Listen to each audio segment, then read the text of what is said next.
Hello, welcome everybody. This is Firefly Moon Tarot. This is the Leo reading for the cold moon in Gemini.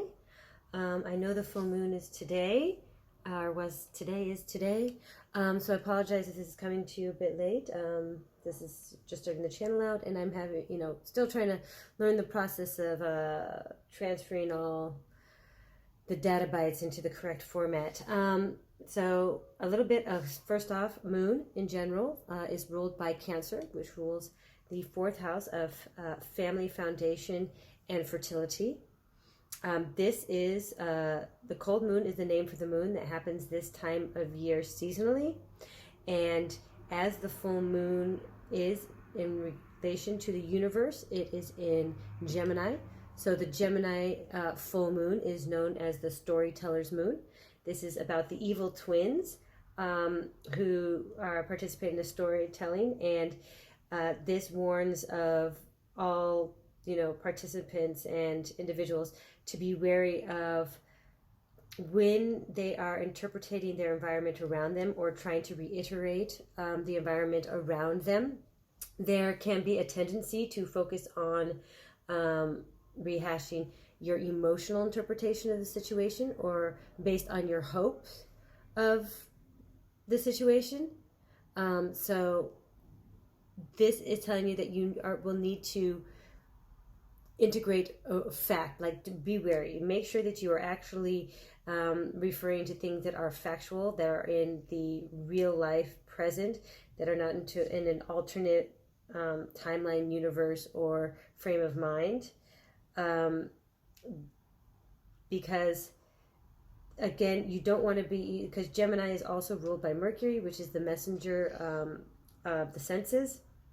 It's the messenger god of senses, and Gemini itself is a communicator. So communication and messaging and those kind of activities, especially in these days and days, it could just be considered as messaging through messenger apps. You could end up burning a bridge that doesn't need to be burned, or you may end up starting a fight that doesn't need to start because you feel that your interpretation of the situation is filtered through your lens, reads as such a storyline. But as you will most likely later admit, is that was a perception caused by the own internal or personal filters. So be wary of those situations.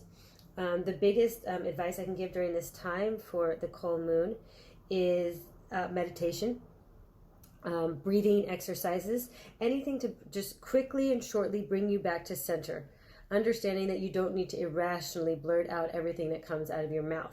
This is as well a time where if you have secrets that you are holding on to, if you are not properly in your high vibrational stage, and because this is such a highly stressful time, because Gemini has you wanting to pull all different directions, you may end up releasing some of these secrets, in some form of communication that you will later regret. So this is a time to really hold on to your secrets. So my recommendation for this is either write it down in a letter to yourself, make a voice recording of it on your watch, phone, whatever.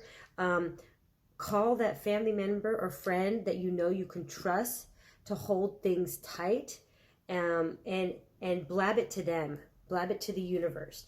If you record it on your phone or record it on any kind of technological device, purge it, delete it even from the cloud.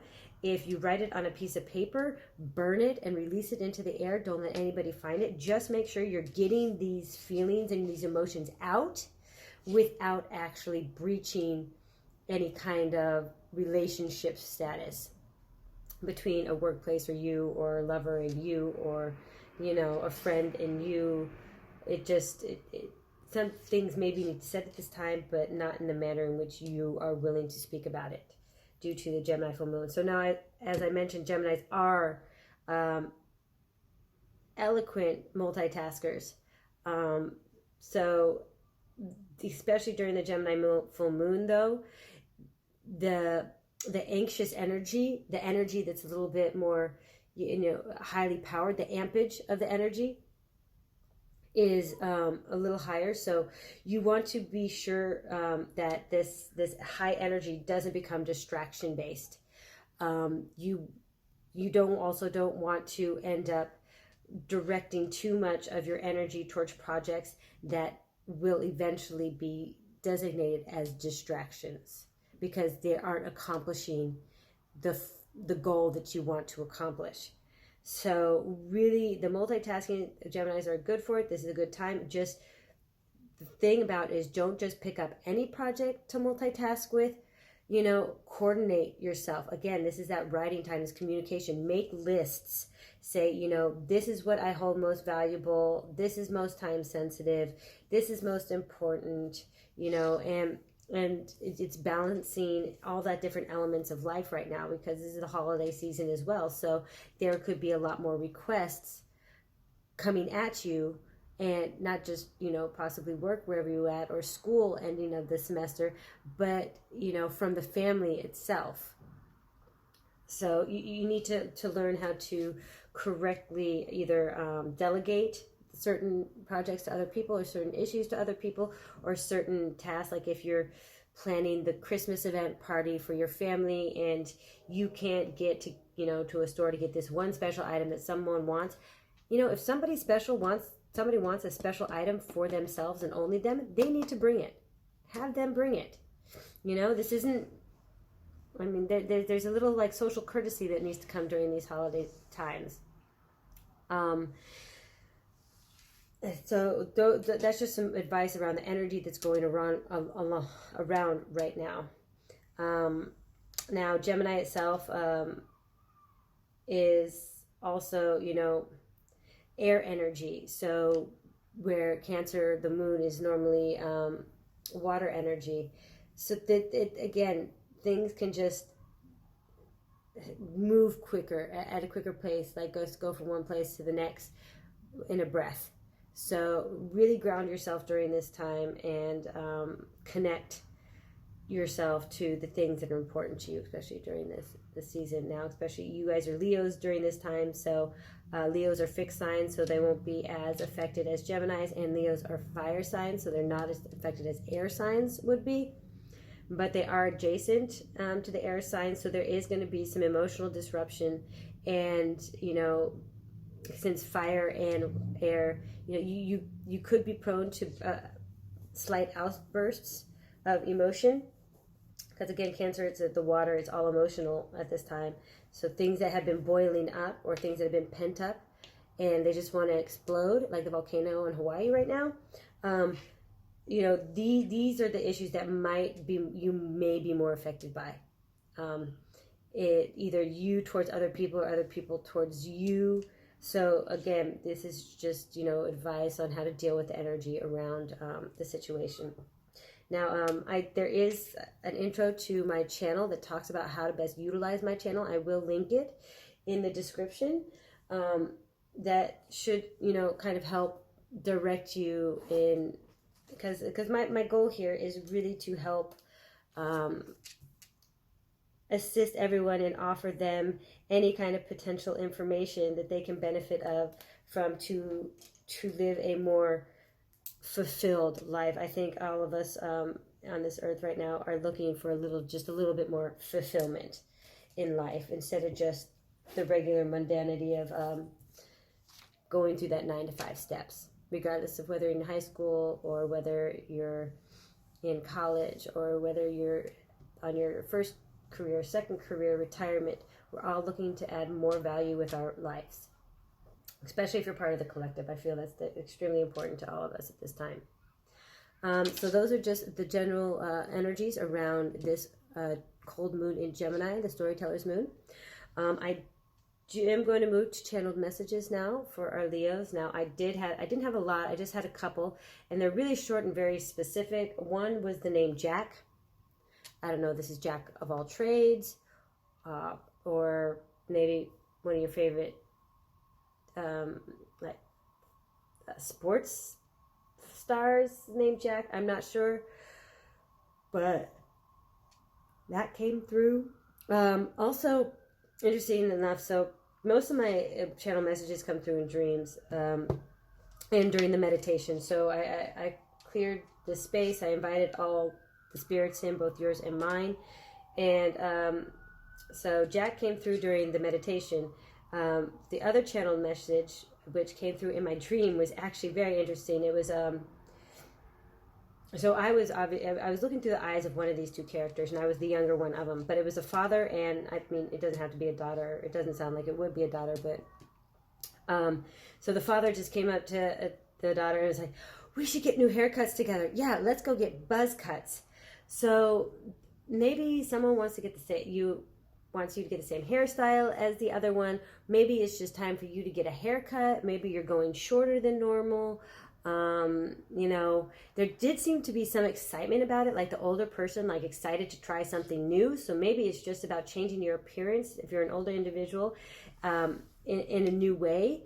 And also, you know, a relationship, like really being happy to do that with, you know, someone they care about. So an older one with a younger one. So very interesting that this the haircut thing came through. I liked it. I really enjoyed it, actually. The second was the Four of Swords energy, but a specific a woman who represents the Four of Swords, Hilma af Klint. The Four of Swords is all about contemplation and quiet assessment.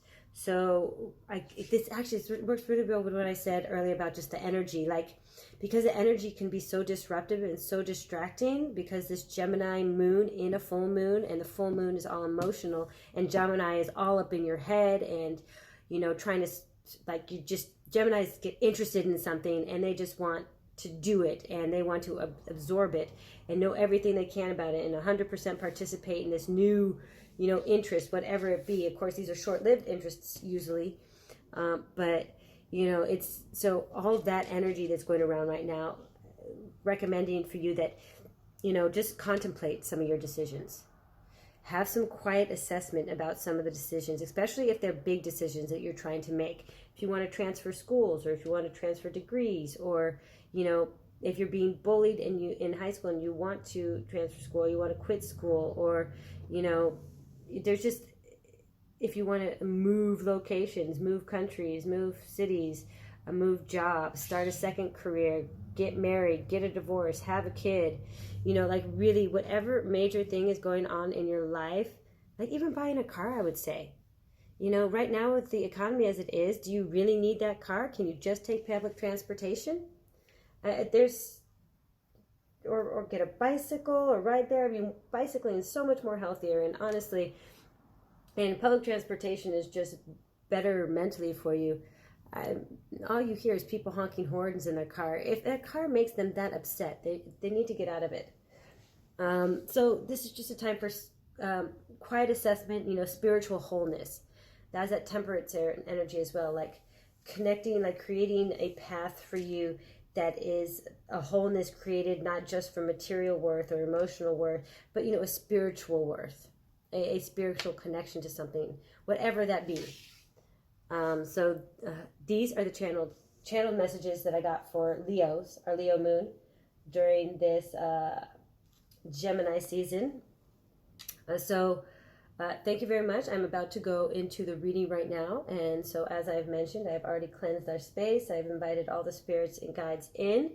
I've also already shuffled the cards. So I will just, okay, that's perfect. I like Leos. Sometimes the energy, or sometimes fire energy and air energy, it can go quicker. Starting off.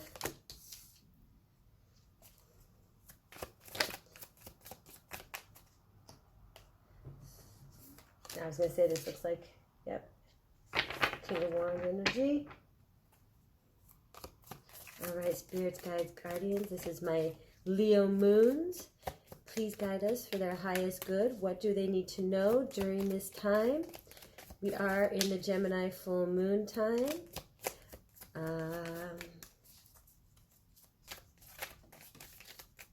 Thank you very much, Spirit.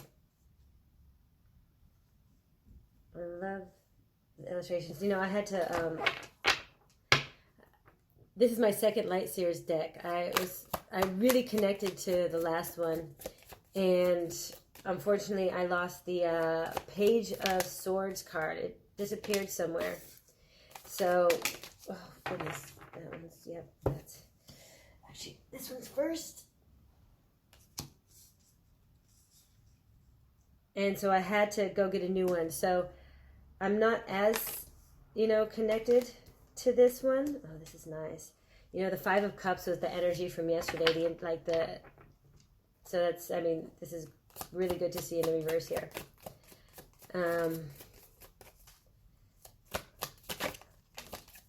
So this is, I mean, this is my second deck, but I mean, I love this deck. I'm hoping that, you know, I connect with it as deeply as I did the last one. I mean, I know each relationship isn't going to be the same or anything like that, and you know what's in the past and your experience with something, it can't be repeated. But you know, I love it.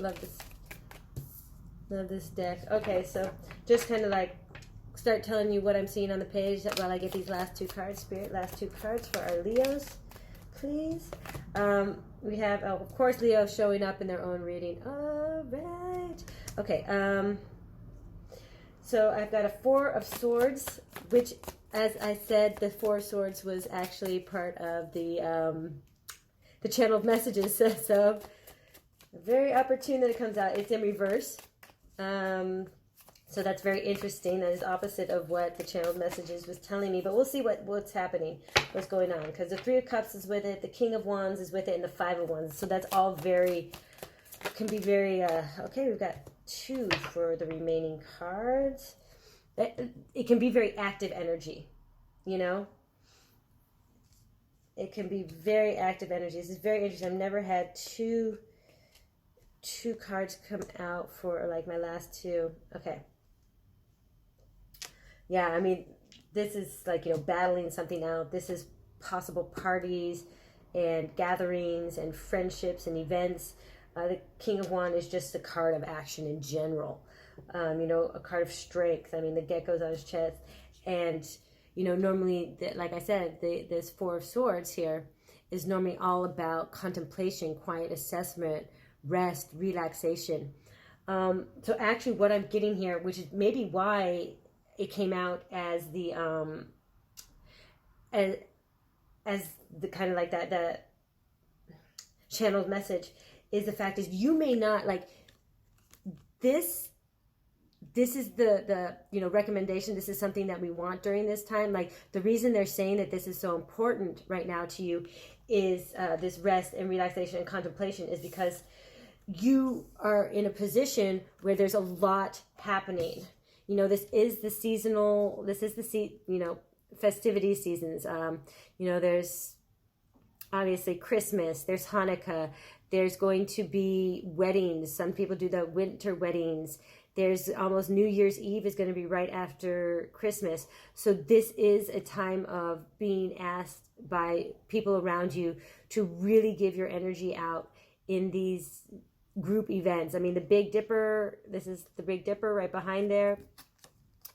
And the King of Wands, of course, is a person of action, a person of you know, determination and will. And the Five of Wands, I mean, the struggle to get up this to the top, you know, just to reach this, you know, I mean, there's a lot of obstacles that you're either having to conquer at this time, or battles that you're having to fight, or deadlines that you're trying to navigate. There's a lot happening right now to you, and you just don't feel like you can get the rest that you deserve, that you need, that, you know, you want. This little heart, like, that's just so sad. Like, or I mean, it's like this little heart on a string, and it's just kind of tangled up. Like, you're exhausted. Your heart is exhausted too. So I feel like the energy is saying, you know, even with all this going on, really try and find some time for yourself. I mean, like, it doesn't, like the meditation, when I say that earlier, it doesn't have to be a 20-minute meditation. You do not have to spend that long doing it. It could literally be while you're brushing your teeth in the morning. You know, I mean, remember to breathe, but, you know, just go somewhere else, leave where you're at, you know, breathe everything out. There is a short meditation even at the end of this video that may help you out. Yesterday I was walking, amazingly, I didn't think I was, you know, you don't think that's going to happen, although it happened a lot at my place in Berlin too, interestingly enough, except that was a hawk. I was walking to pick up a package at the lobby here, and there was a falcon. Like, I live in urban areas, like it's not like I live out in the countryside ever, you know. Berlin is a huge metropolis, and now I'm not there. I'm back in the States in a city right now, but I'm still in the city. But there was a falcon just out there, you know, preying on the rats in the neighborhood, because again, I'm in an urban area, so there's going to be more rats. And I don't think it's disgusting, it's just a part of nature out here. And it was really, I stopped. Like, I stopped my movement. I realized I didn't have to get someplace quicker than I needed to be, and I watched him or her, I'm not sure, but and then when I went back with the package, I stopped again and I watched. And that's when it caught its prey, and then it flew to another light. But, you know, I let it kind of do its thing. And I just kind of enjoyed the circumstance and the situation for what it was, which was literally telling me, you know, there's nature out there. There's other things to worry about than this, or there's other things to think about. So, I mean, maybe it's, instead of taking an elevator, take the stairs. Instead of, you know, I mean, maybe you can walk that extra 2 blocks to work just to listen to outside, the noises. Like I said, again, in Mercury, this is a Gemini moon, and Mercury is the god of messenger of the senses. So the senses are going to be they're going to be more important because they're much more sensitive during this time. They can affect you a lot more, which is why, again, that ampage, that energy that's going out there, that Gemini high anxiety energy can also affect you more. So you need to equally balance that out with these moments of, you know, self, these moments of solitude, these moments of reconciliation. So that's what I'm seeing here, that this is obviously, I think, what's in your environment.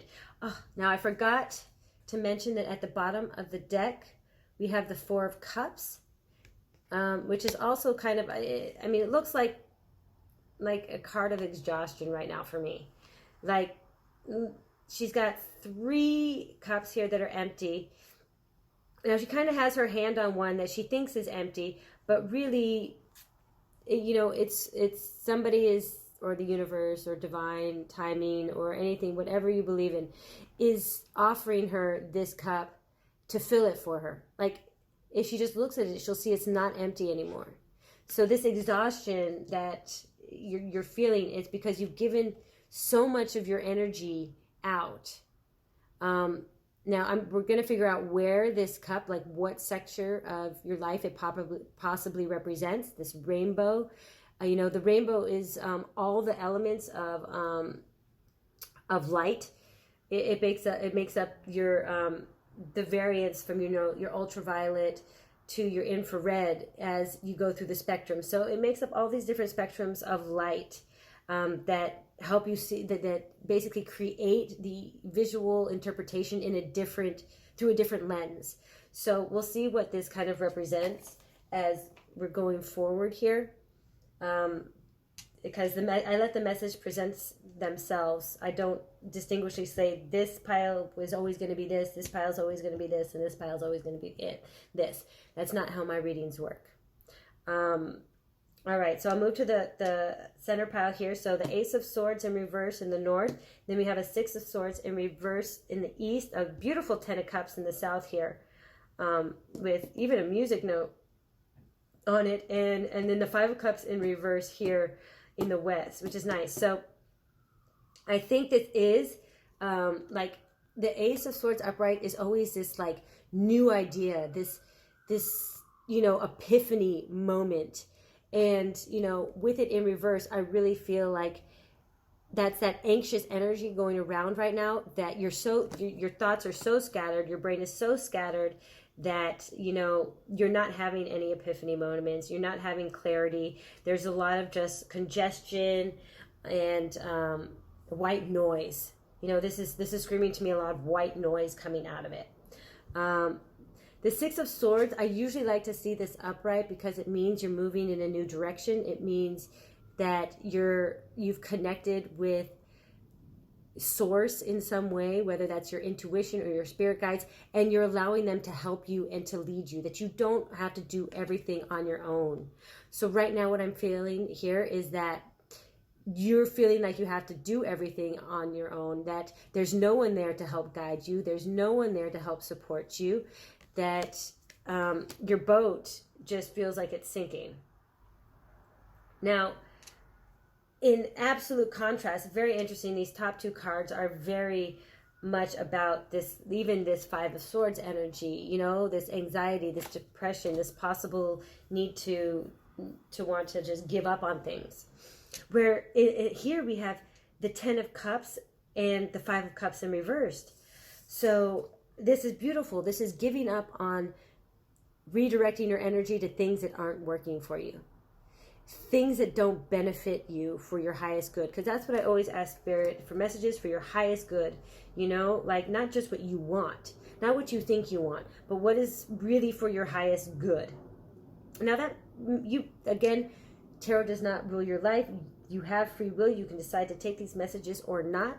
So again, it's not telling you have to do this, but if you these movements are for your highest good. And I mean, this Ten of Cups is always just emotional fulfillment, happy family, happy home, happy life. You know, they're living in that rainbow, like this rainbow, this spectrum of light, all the spectrums of light. They're letting it carry them. Because, I mean, there's all these are around us all the time. All the time, you know? It's just a way of what you can see, you know, or how you can see it. And, you know, I always say that this Five of Cups, like, that this is really just a singularity forming. And that's why it's sucking in, and that's the event horizon right there. And it's just sucking in all the light and all the energy and all the universal power. And so in reverse, it means that you're not doing that anymore. You're letting that go. Something has happened that has made you so happy, or something is happening that makes you so happy that you get to, you know, you stop releasing your energy and stop dispersing your energy into places that aren't benefiting you for your highest good. Now, again, I'll see kind of like what all these represent as I go through them, and then we'll decide. It usually clicks when I hit the last pile. Okay, so here in the north, we have the Page of Pentacles. I'm getting, for some reason, not just agility, and not flexibility, but not the word stern, stability. Stability. I'm getting the context of stability, like the word stability right now. The Fool is going to be in our east. I mean, with this sacred geometry down here, I just love it. This amethyst in her hand. I love that dress, actually. You know, if it weren't for the spaghetti straps, if there was some different kind of strap, I would. I love it. I love it. Kind of, you know, just willing. She's literally willing to just take a backflop into the unknown. Then in the bottom here, of course, in the south, this is your card. Leo Moons, Strength, number 8, all about the self. And then, again, it was very unusual for me to get 2 cards of why these came. I mean, these have to be read together.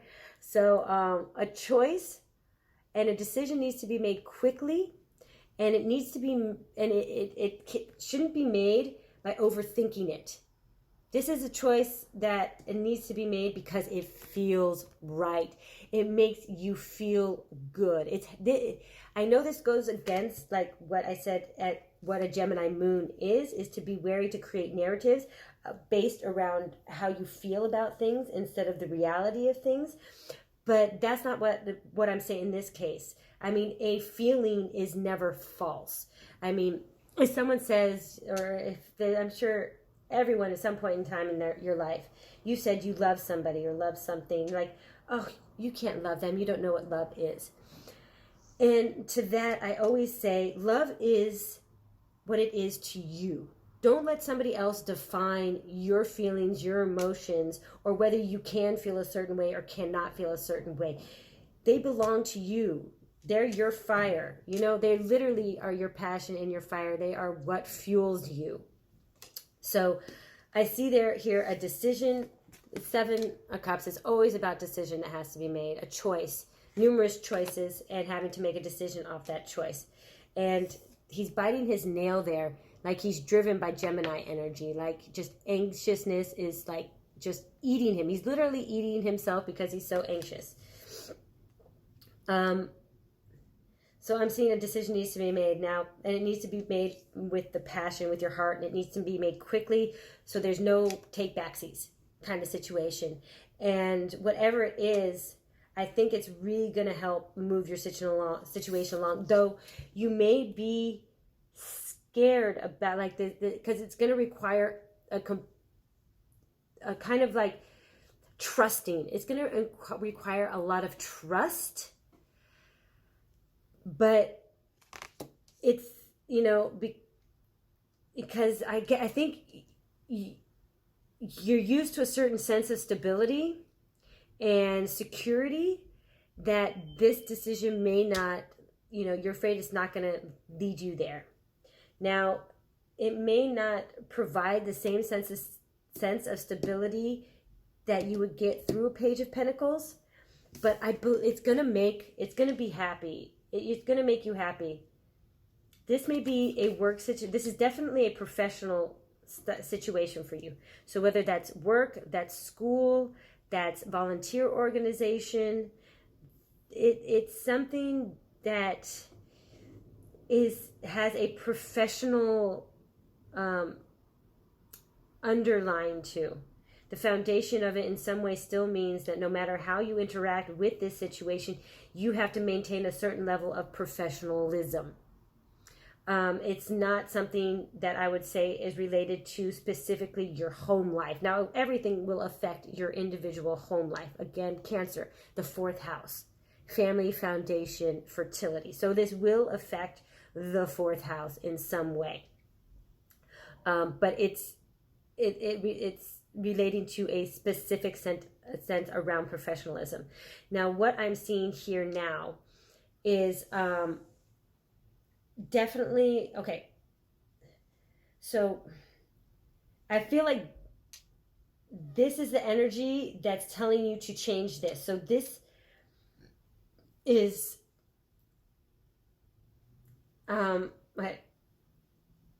this is all I usually there's a what and a how, but there's not a specific what in this context. This is very, all of a sudden I have to get on my knees. I have to engage with this a lot. So these decisions need to be made. Like this is what, you know, you're used to something stable. You're being forced, you're not being forced actually. You're being offered the opportunity to start something new. Now this is going to take a lot of strength inside of you to make your decision, to make the decision, whether to stick in your Page of Pentacles circumstances, which I feel actually directly relates to these two things.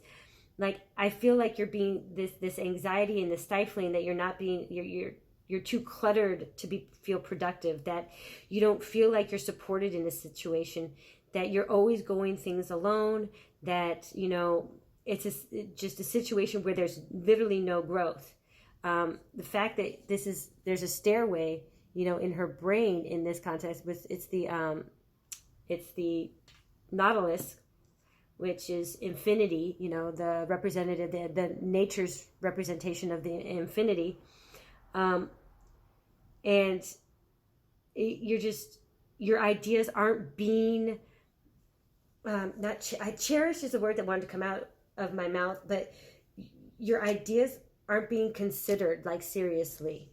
Whether this is, again, no matter what your age is or what your status or station is in this, you just, you know, you don't feel like anything you say or any ideas that you have are benefiting where you're at. And, you know, I feel like that's what this is. Like, you still get your paycheck. I mean, and that's the thing, you're but you're only a page in this, which means that this is just keeping you at this page stage. Yes, it's stable. Yes, you're making money. Yes, you're creating a home. Yes, you're building a foundation. But is it making you happy from what I'm seeing? No. But what would make you happy if you choose to partake in the realignment is taking a chance on something new. Having the strength to say no to something. And this may just be saying, if someone has asked you to do a project at your position and that project does not align with you and you don't feel you work well with the colleagues that are there, say no. There may be another project right around the corner that you can participate in. Someone may be actually poaching you. I mean, where you're at, you feel like it's familiar, you know what the expectations are. But, sometimes we need a challenge. And, strength is all about seeking out challenges. Boredom. Like, does strength strive in boredom? No. Strength does not strive in boredom. It does not strive, it does not seek success in any kind of stagnated state. The King of Wands, same thing. No. Does this person just accept their position? No, they go out and seek their position. They go out and establish their position. Oh, that's good. And again, I feel like these are tied together in this context. This is the infinity symbol, and this is nature's infinity symbol. The natural way that pi, calculates out, or the Fibonacci sequence. And now this may be different for a couple of you. This could be a scholarship that's being offered to a school that you didn't think that you would ever attend because it's too far away, or it's in a region that you didn't think you'd like. This could be somebody offering you a job. This could be someone offering you to change teams within a company. This could be somebody offering you, like I said, you might offering you a job someplace in a different state or in a different country.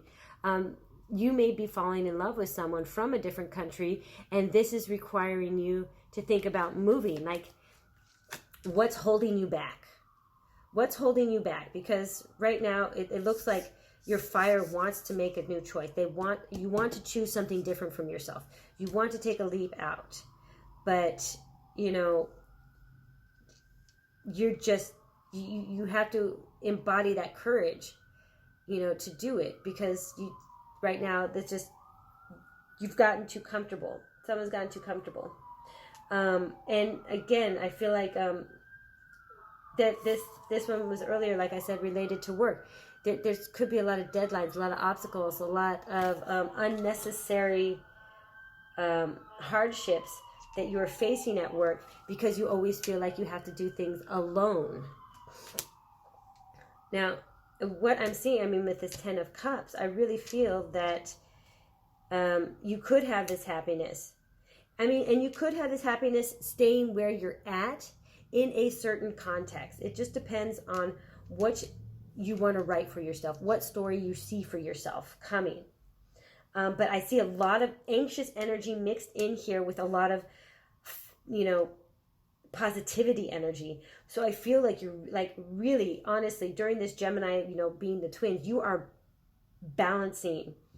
The multitasking that you're focusing on is literally balancing this optimism, hope, and cheer in which you want to write in your environment. Now, that may not be the truth about your environment. Like I said earlier, that may not be the facts that are in your environment, but that's what you're willing to write your environment as being. That is a story you are going to continue telling yourself during this time, just as long as you're almost trying to say that if I say it enough, I can believe it, So now you do have an opportunity to achieve a real embodiment, a real manifestation, a real performativity, an agency of this 10 of Cups. It may not be staying where you're at. It may not be the stability, though some of you, and Like I said, this is for just the general Leo moon reading. I will go into each individual sign as we go on to for your sun sign to see specifically what of these cards and messages are more either an outcome, they're more of a challenge, or they're what it actually represents. Maybe it's love for you, maybe it's work for you, maybe it's home, for you. But this is the overall general reading of everything that's going around Leo moons right now. So I'm actually, normally I clean it up and then put the clean cards out, but I feel that there's so much here that is interconnected because I'm not getting a clear separation of any of these piles. Like, one can say that because this is also the environment around you now. This is basically, like each one is basically just saying an evolution to the end. It's bringing a cycle to the end, and it's starting, here, and it's moving around. Like instead of it being clear sections, they're all telling almost a same variation of a story in a different way. Now, this is obviously the strongest one because this isn't just telling the story. This is kind of offering the advice. The closest thing is this is the story of somebody else looking at you as though you were sitting down with a therapist or something. This person, like I mentioned earlier, that this is the time to have that communication and that talk with someone that you can trust, whether it's you or something else. This is either your inner voice talking to you, this is your therapist talking to you, this is your best friend talking to you, or a family member talking to you. But this is this conversation of what you're going through and how to possibly achieve it. Like the opportunities for you, like your mind, like is I think I said like way too many times there. Your what is it when you put a bunch of ideas into a mind bubble?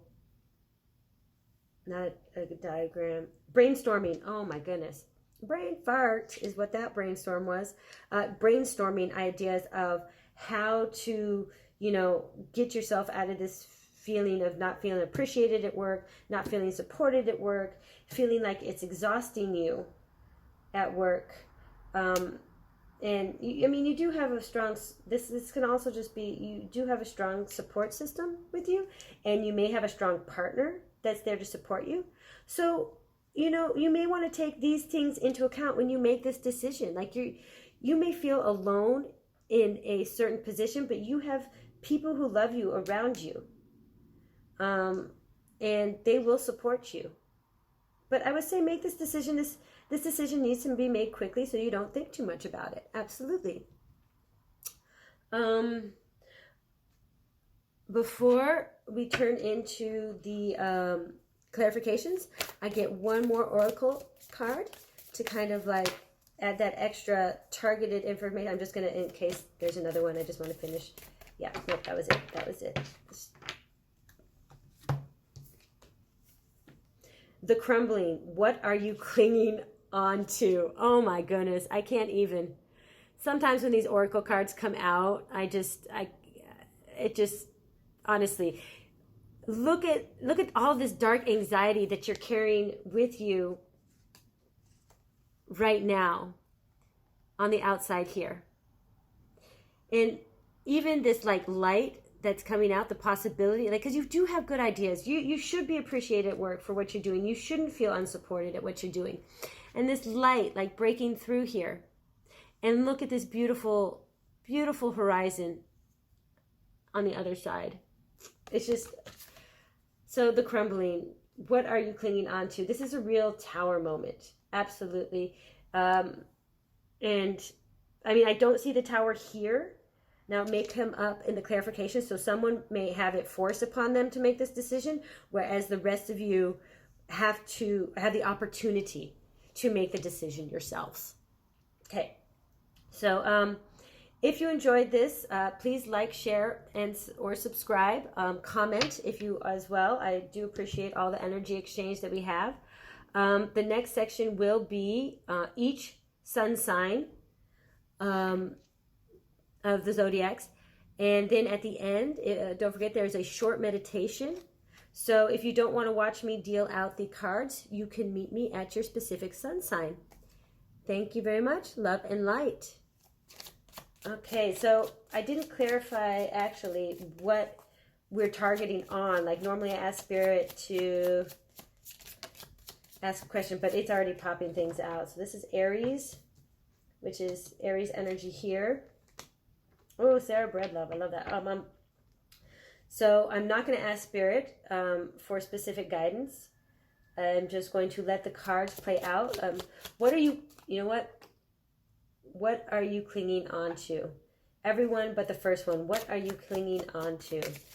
This is for Taurus. What are you clinging on to? So we're going to ask that question of Spirit and see what they have to offer. What are you clinging on to? Wow, the Keeper and Queen of Pentacles. What are you clinging on to? So people are definitely clinging on to an idea of material worth. Next up, what are you clinging on to, Gemini? And there's that Four of Swords energy I said earlier. Okay, Cancer, what are you clinging on to? Leo's next. What are you clinging on to? Virgo, what are did that fell out right? That wasn't belonging to the other one. Okay. All right. Virgo, Libra, what are we clinging on to? This may be the quickest moving, like, first 6 cards I have ever gotten so far. Of course, I've only been doing this a little while, but what are Libra? What are you? That's too many. What are you clinging on to, Libra? All right. There's a lot of pentacles in these answers.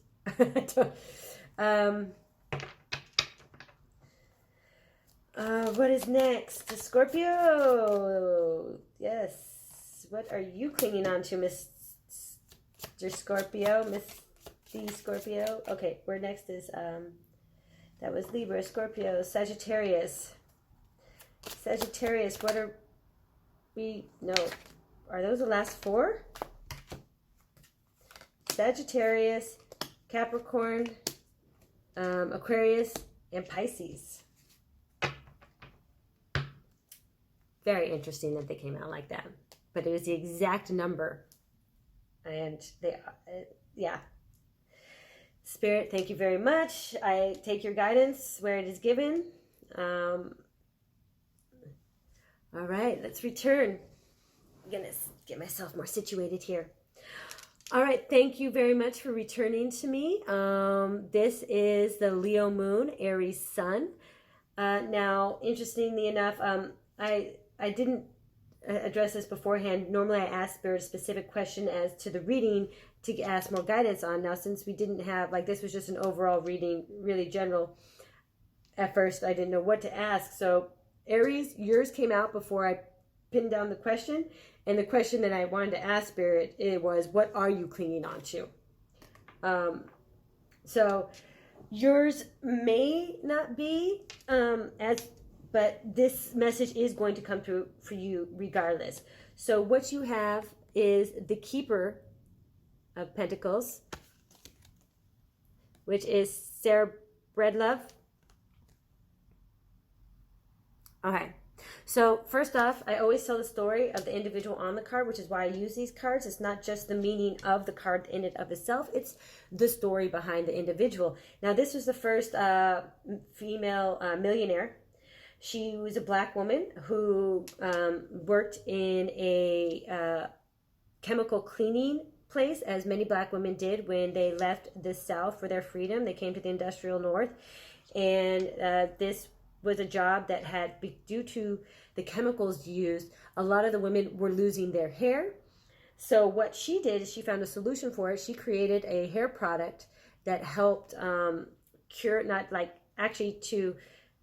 just prevent the breaking and the kind of alopecia from setting on, to a sense, but to actually care for their hair, because there were no products really out there at the time for black women and black hair. And she started this business kind of like a Mary Kay, I think, that, that makeup place, and people go around. So she made connections in different places, and then she hired women to go around in those communities and sell them. A lot of the connections were made through the church. Now, in relation to this environment of professionalism in which you're feeling that you're not appreciated in, that is leaving you somewhat stagnant. It may be a religious community, or it literally may be, you know, you're running a sales business. There's a sales aspect of it. So this may relate to you. It also, if you know Sarah Breedlove, if I'm pronounced, I hope I'm pronouncing it right, Breedlove, then this story may also resonate with you as a Black woman who especially is possibly becoming a business owner, or used to own a business, or has a loved one who wants to start a business like that. But so the additional information is, you know, what I'm getting at is, you know, this idea of how you have to be this keeper of pentacles, because I do want to tie it to what are you clinging on to, is you think that the certain position that you're in now, at the certain place that you're at now, whether that's in school or whatnot, like the direction that you have laid out for yourself and the way that you're going is the only way to achieve, in some sense, this idea of the keeper of pentacles, which is, an, like materially speaking, a very successful individual. Extreme, not for want. There are not any material wants in this individual's life. Does that mean that she lives a stress-free life? No, she runs a business, she ran a multi-million-dollar business. Like, she was stressed. Did she not have the responsibility of all her employees on her back? Yes. And as the first Black woman to break into a market for women, you know, beauty products, was that not stressful? What if something happened within her product and it caused a bunch of her own Black fellow females, you know, to regress and have their hair fall out? I mean, there was a lot of stress that was come with it, but there's not want for material things. So, you know, your idea of this, you know, creating this lifestyle for yourself based on material wealth, again, I think this goes back to the channeled messages. You also need to take into account your spiritual wholeness, you know, the holistic bit of who you are. So don't feel that money has to make the decision for you, or that the material wealth has to make the decision for you. Because sometimes we can be happier with less. Absolutely. Can be happier with less. I mean, if you don't know the woman, I always recommend looking them up. There may be a specific aspect in that story that also resonates with you. But for you, it's definitely, I mean, Leo moon, Aries sun. I mean, these are two very heavy fire signs that are driven, passionate, and doers. Very yang energy. Even if Aries is not a fixed sign, it is the first sign in the entire zodiac, which almost makes it the leader, you know? So setting by example, setting standards, you know, or setting the benchmark. You may be that person. And that benchmark does not need to be built around how much you make. You know, integrating some of these other aspects. Definitely this passion, you know, I mean, you're supposed to be a passionate person. How can you know, Aries, Leo, both very passionate people. I mean, you cannot live a fulfilled life if you are not in some way being driven by your passions. If you're not emotionally drawn to something, it just should not really interest you as much. And I think that's what it's asking you to let go of. Because I feel like you're going to create that Keeper of Pentacles regardless. You know, like, or not just regardless, is you may have a more fruitful 10 of Cups if you let go of the vision of material wealth making you happy. You know, really bring in that passion. So in this case, this cup is literally offering you the opportunity to be more passionate about what you do. All right, Aries, thank you very much for joining me, or Leo's moon, Aries sun. If you enjoyed this, please like, share, or subscribe. Go ahead and forward to the end of this video where there's a short meditation that'll help you rejuvenate your energy. Love and light. I hope this helps. All right, Taurus, thank you for returning. If you didn't stick with me while I was dividing out the cards. So as I was shuffling them, I did ask Spirit specifically on a question, which happened at the end. It's, what are you clinging on to. I thought that was an important one to cover as we were looking through these. So the Queen of Pentacles was in reverse. You got the Queen of Pentacle cards in reverse, which is Anna Jarvis. So what I'm seeing, like Anna Jarvis, first off, let me just tell you about her. She is the reason that we have Mother's Day. During the Civil War, she decided, because she, had children that fought in the Civil War, and she lost some in the Civil War, and she saw the grief that all the mothers were going through by sending their children out to die in this war. And she thought, I know we're not the only one grieving. There are mothers on the other side of this fight, on the other side of this war. Why can we not come together and mourn the loss of our loved ones? Because that is something that we can all kind of, build upon, this grief, this loss. And so she started a club and a network of women that got together. And then eventually she lobbied Congress, along with some other representatives of the time, to institute a day in which mothers are remembered. So she is the reason why we celebrate Mother's Day. Now, the Queen of Pentacles in reverse, regarding what are you clinging on to, I think it's fear over anything. Now, Taurus being an earth sign, which is obviously a pentacle sign, material, the creation of,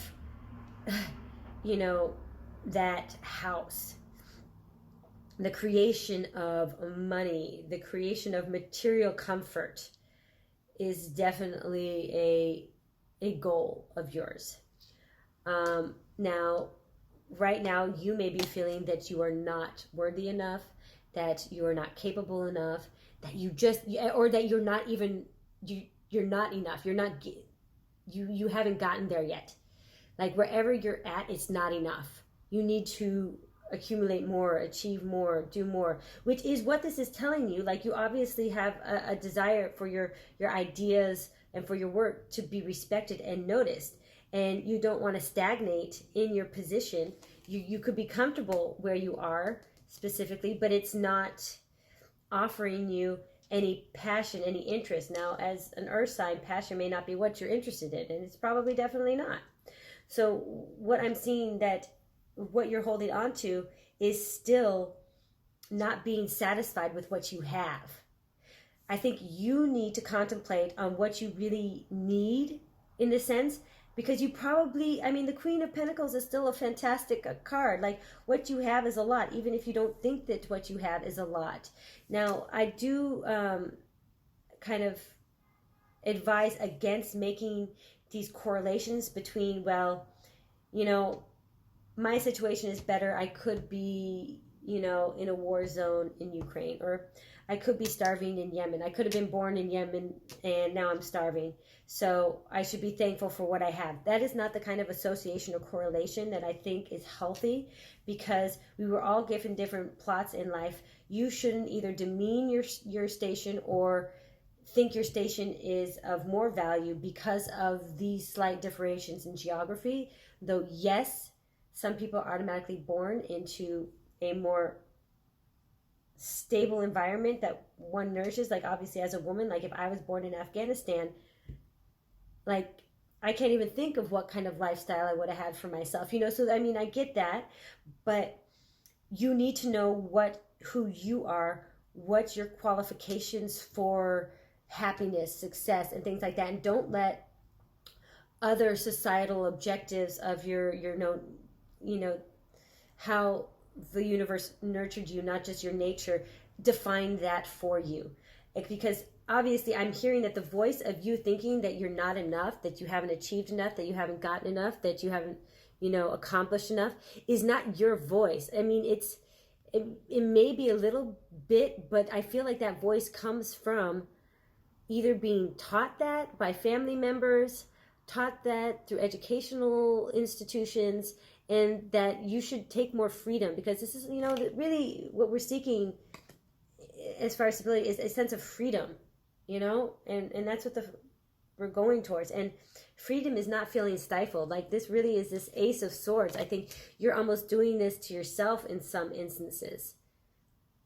Like it's not healthy. It's absolutely not healthy. So Taurus, what are you clinging on to? You're clinging on to this, image of not having achieved enough, and not having gained enough. And that's preventing you from taking a chance on something new, because you just think, oh, you have to just put in a little bit more work and then I can. I just need this title and then I can. I just need this degree and then I can. I just need this person to recognize me and then I can. So that's what I'm getting for you, our Leo Moon, Taurus Sun. Thank you much for joining. Thank you very, very much. If you enjoyed this, like, share, or subscribe. Also, at the end of this video, if you want to fast forward to, is a short meditation to help rejuvenate your energy field. Thank you again. Love and light. All right, my beautiful Geminis, this is your moon. This is going to be the reading for the Leo moon, Gemini sun. Now, as I was contemplating with the cards or connecting with the cards, I asked Spirit to offer advice on to answer, kind of try and answer this question for you. Even though so much of it was here, because it was all about holding on to something or what you're clinging to. And in this case, we're going to dive into a little bit more. What are you specifically clinging on to? You got the Four of Swords, which, like I said, this was the energy that came out in the channeled messages.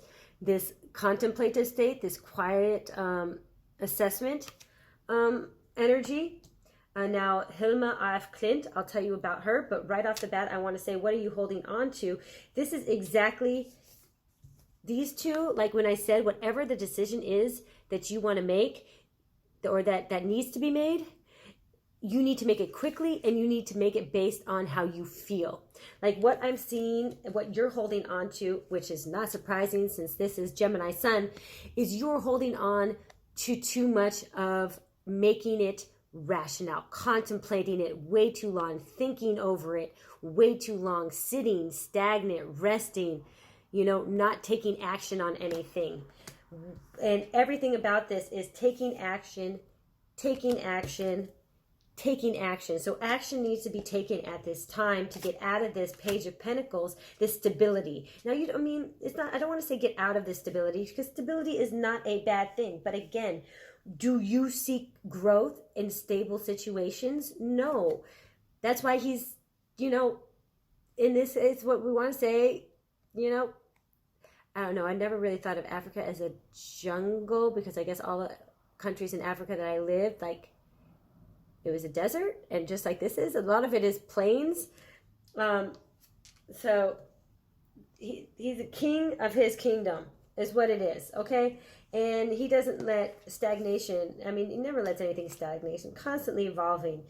Keep that, fire is all about growth too. It doesn't just destroy things, it creates things, it heals things. Fire is a major healer. So just right off the bat, the message I'm getting here is what you need to let go of is this Four of Swords energy. So that is the opposite of everybody else's. Now, obviously, because this is the Gemini moon and you are Gemini and you already are over prone to overthinking, that it's asking you to step out of your comfort zone and trying to be a little bit more passionate about things and passionate with your decisions. In your case, you don't need a checklist or a importance list. You really shouldn't have a list at all, because you should know how you feel and you should identify more with your feelings. And if you haven't been able to identify, categorize or identify different feelings or different words for feelings that you feel, then I would focus on that too. Now, Hilma af Klint, very interesting. I kind of because Spirit asked me to reconvene with this card, I reread her story right before we started.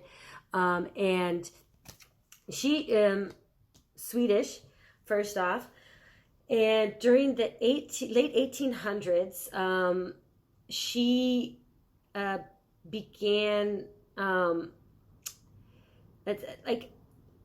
really the late 1800s, not mid or anything like that, but really late 1800s, She was an artist that started connecting with the various forms of the occult. This was kind of the transition from when it's post-enlightenment, when we really started going through the industrialized era. So this was the Tesla conversations. This was the Edison conversations. You know, these were as steam, you know, and all that kind of stuff, powered engines and things like that started coming into effect. So there was a real gap. Like people tried to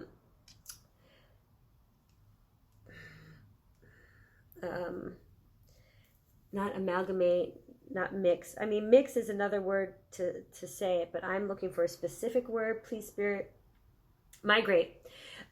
Different, like religious beliefs with new, like I said, facts. You know, new technology was starting up. So how do you consolidate both this belief, the spirituality that needs to continue existing so people can have a connection to the greater and the bigger and the larger and, you know, kind of these moralistic values with the possibility of technology as, you know, God in a sense. So she became very interested in the occult, her and along with 4 other women. They were called the Five or the Friday group.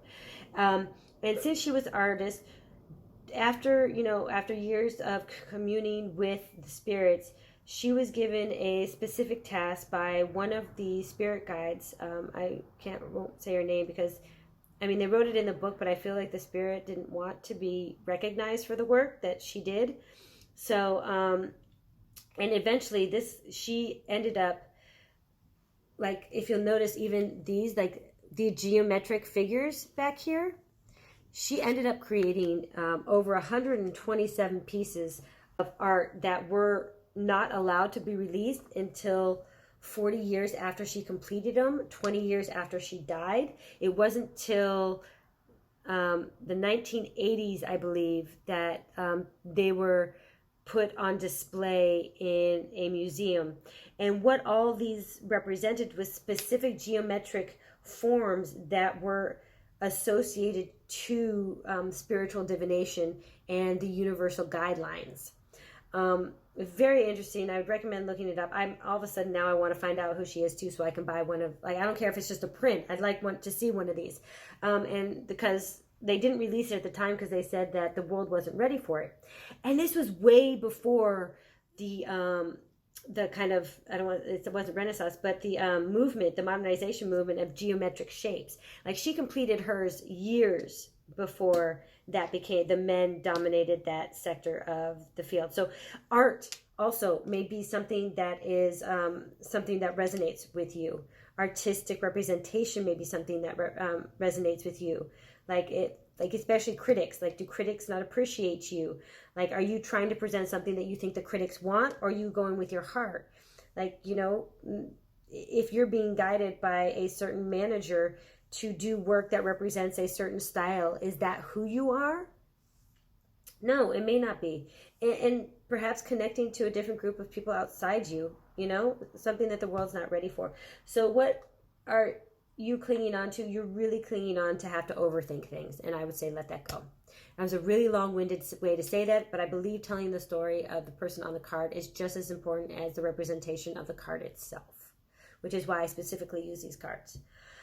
All right, thank you very much, Leo Moon, Gemini Sun. I hope you enjoyed this. If you did, like, share, or subscribe. I appreciate all the support. And now if you'll just take a moment to fast forward to the end, there's a short meditation that's going to help rejuvenate your energy field. Thank you very much again. Love and light, my lovely Geminis. All right, welcome back. This is our Leo Moon, Cancer Sun. Did it again. I don't know. Can you see it? Yes. All right. So obviously the Seven of Cups was for you. It was for you. Now, our Cancer, you know, obviously it is a water sign. It is the moon. It ruled 4th house energy. So this Seven of Cups here about making a decision and making a decision, you know, I mean, I think this is really clear. Making this decision, like, with your heart, with your passions. Now, what I'm getting from the Seven of Cups in reverse is there's a lot of distraction and a lot of like normally upright there would be distractions or everything like that. For you, it's actually quite clear what choice you have to make. And I'm not sure if you've already made this decision and you are slowly reaping the benefits, or this is a decision that you made that you won't see the benefits till after the new year. You may have already left a work situation, a volunteer situation, a school situation, a educational situation. I'm not sure, but what it's saying to me is that you don't need, this decision is not this decision has already been made. And because I asked Spirit as we were going through this, what are you clinging to? I feel like normally what you would cling to are the choices, are the options.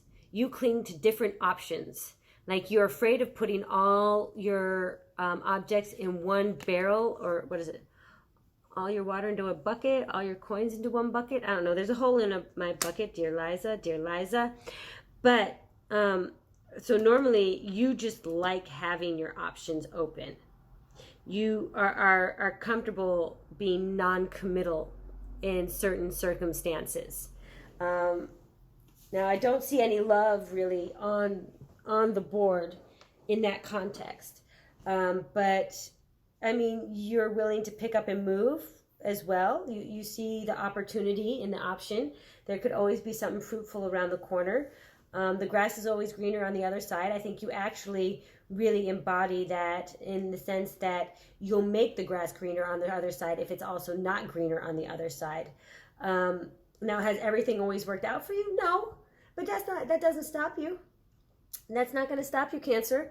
You really, you do enjoy your choices, and I think you've enjoyed making those choices as well, or being open to the options. I mean, this seems like, you've had some good outcomes and you have some stagnant outcomes, but all in all, you're one of those, this group of people, how I think that you understand that the road that you lead is exactly where you're meant to be. Like all those choices made you who you are, which is why one of your philosophies may be actually, personal philosophies or mantras may actually be to keep your options open. So I think you're definitely engaging with this Fool card, starting new. Absolutely. I see this definitely as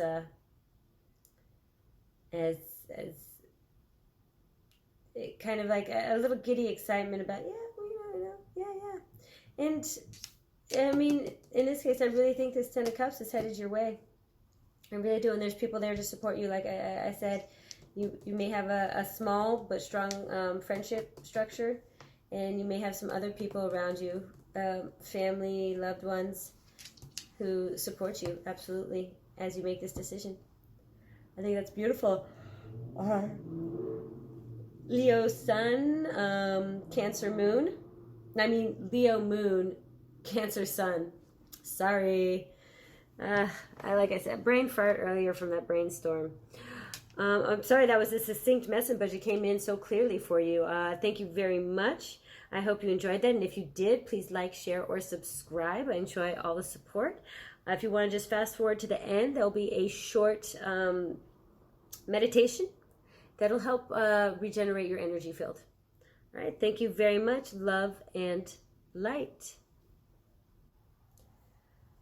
All right. Thank you very much for coming back with me. We now have a Leo Moon, Leo Sun. This is our pure fire. Pure fire. Okay. So for what, basically as I was dealing out the cards, I focused in on the question, what are, like this, the Oracle card, what are you clinging on to? And so I'm going to try and see, like, what are you clinging on to? This could help, you could like brainstorm again and see how to release some of these qualities so you can enjoy more of the fruition of what is to come, or take this new step in this new direction. So you got the Eight of Pentacles, Phyllis Wheatley, in reverse.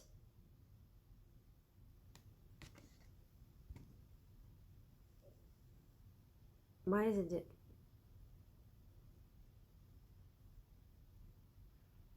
Hello.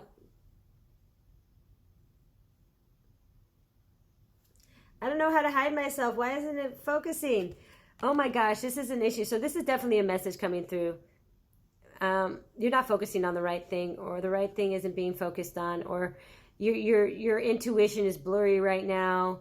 Your writing is blurry, your ideas, your thoughts, your connection to source, your connection to money actually could be blurry right now. It's not making the same sense. Now, she herself, Phyllis Wheatley, she was another former slave that was freed, and she was educated. Came out of a Boston home. She was educated, and it turned out that she had, at a very young age, she had a natural gift for poetry and prose. And like a lot of women, like Zora, I believe, as well, in this. Ida B. Wells, of course. Surprisingly, not too many. They got involved in the abolitionist movement.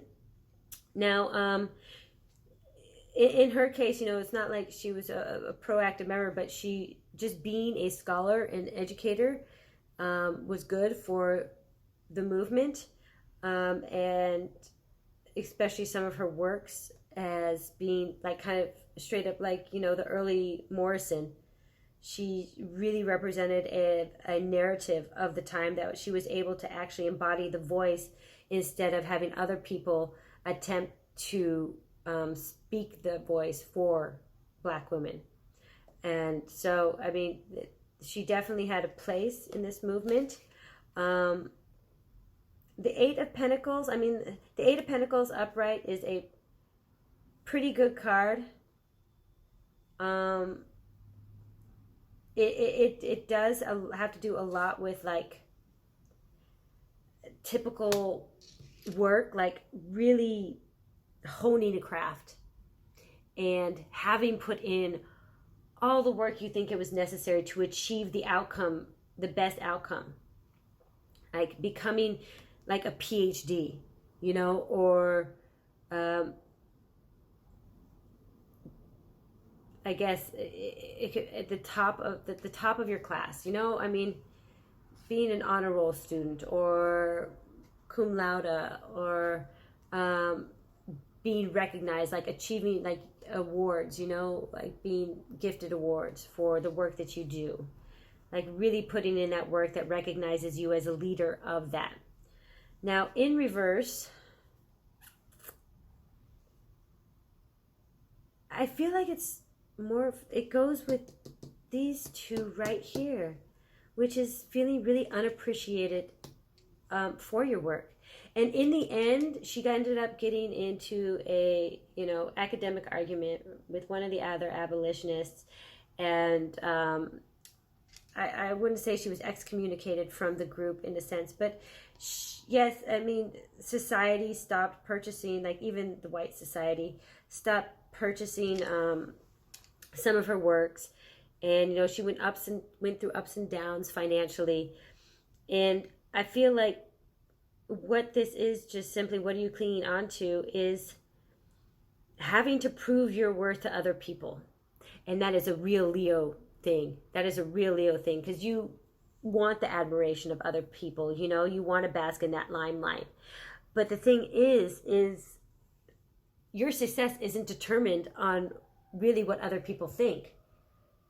You're a Leo. You get to determine your own success. You get to define what success means for you. Especially, Leo moon, Leo sun. This is not just how you present your work to the world, but where you are at home in your most, foundational aspect in your family. So it's just caring what other people think, how other people look at you, like, oh, you've only been published 3 times, I've been published 5.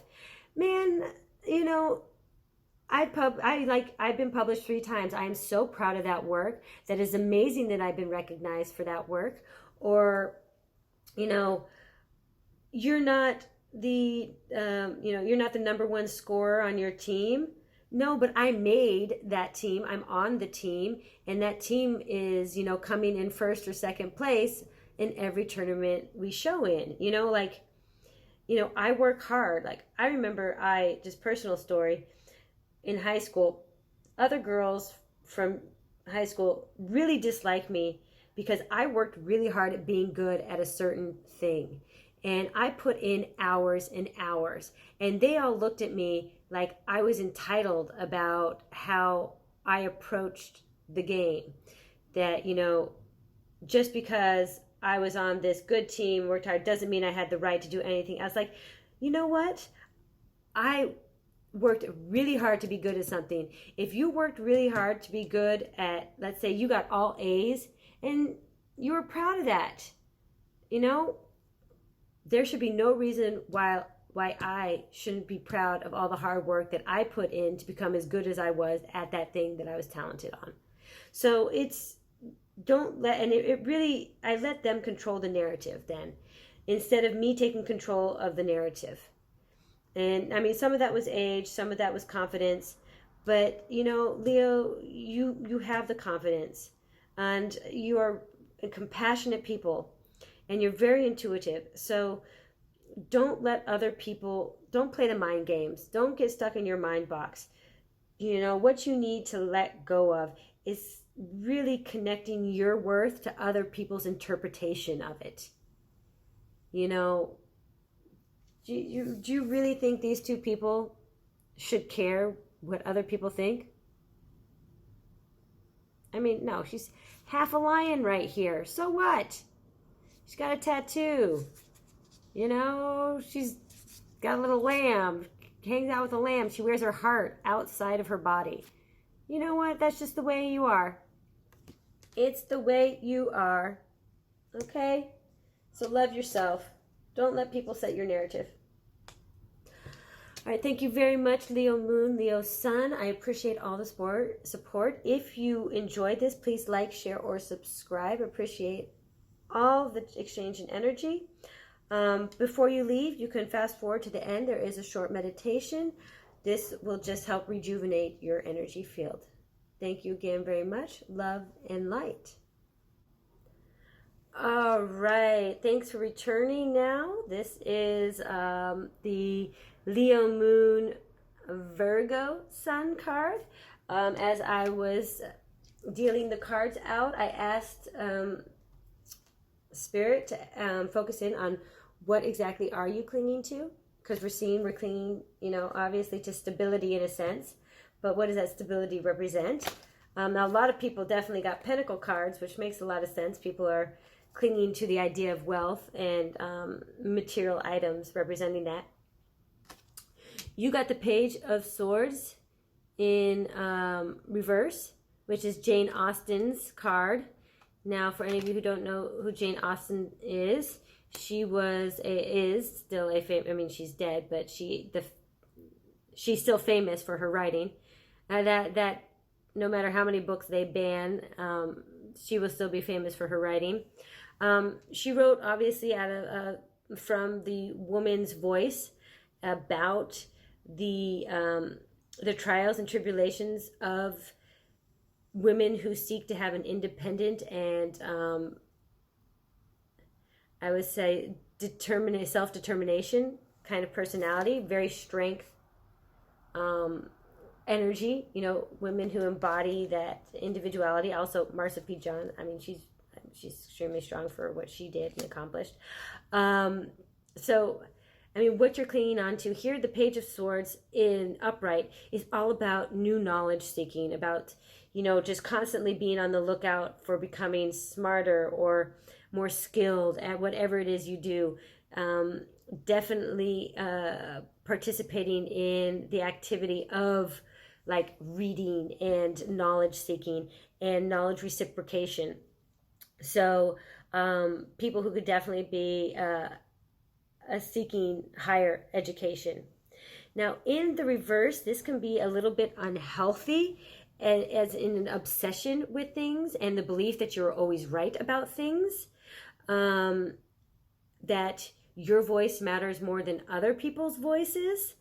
Now, regardless of what Jane Austen did for women and women authors, is she doesn't speak for all women. You know, she did not speak for all women, as no feminist does, because each woman could have a different ideal of what feminine means to them, and we need to accept that.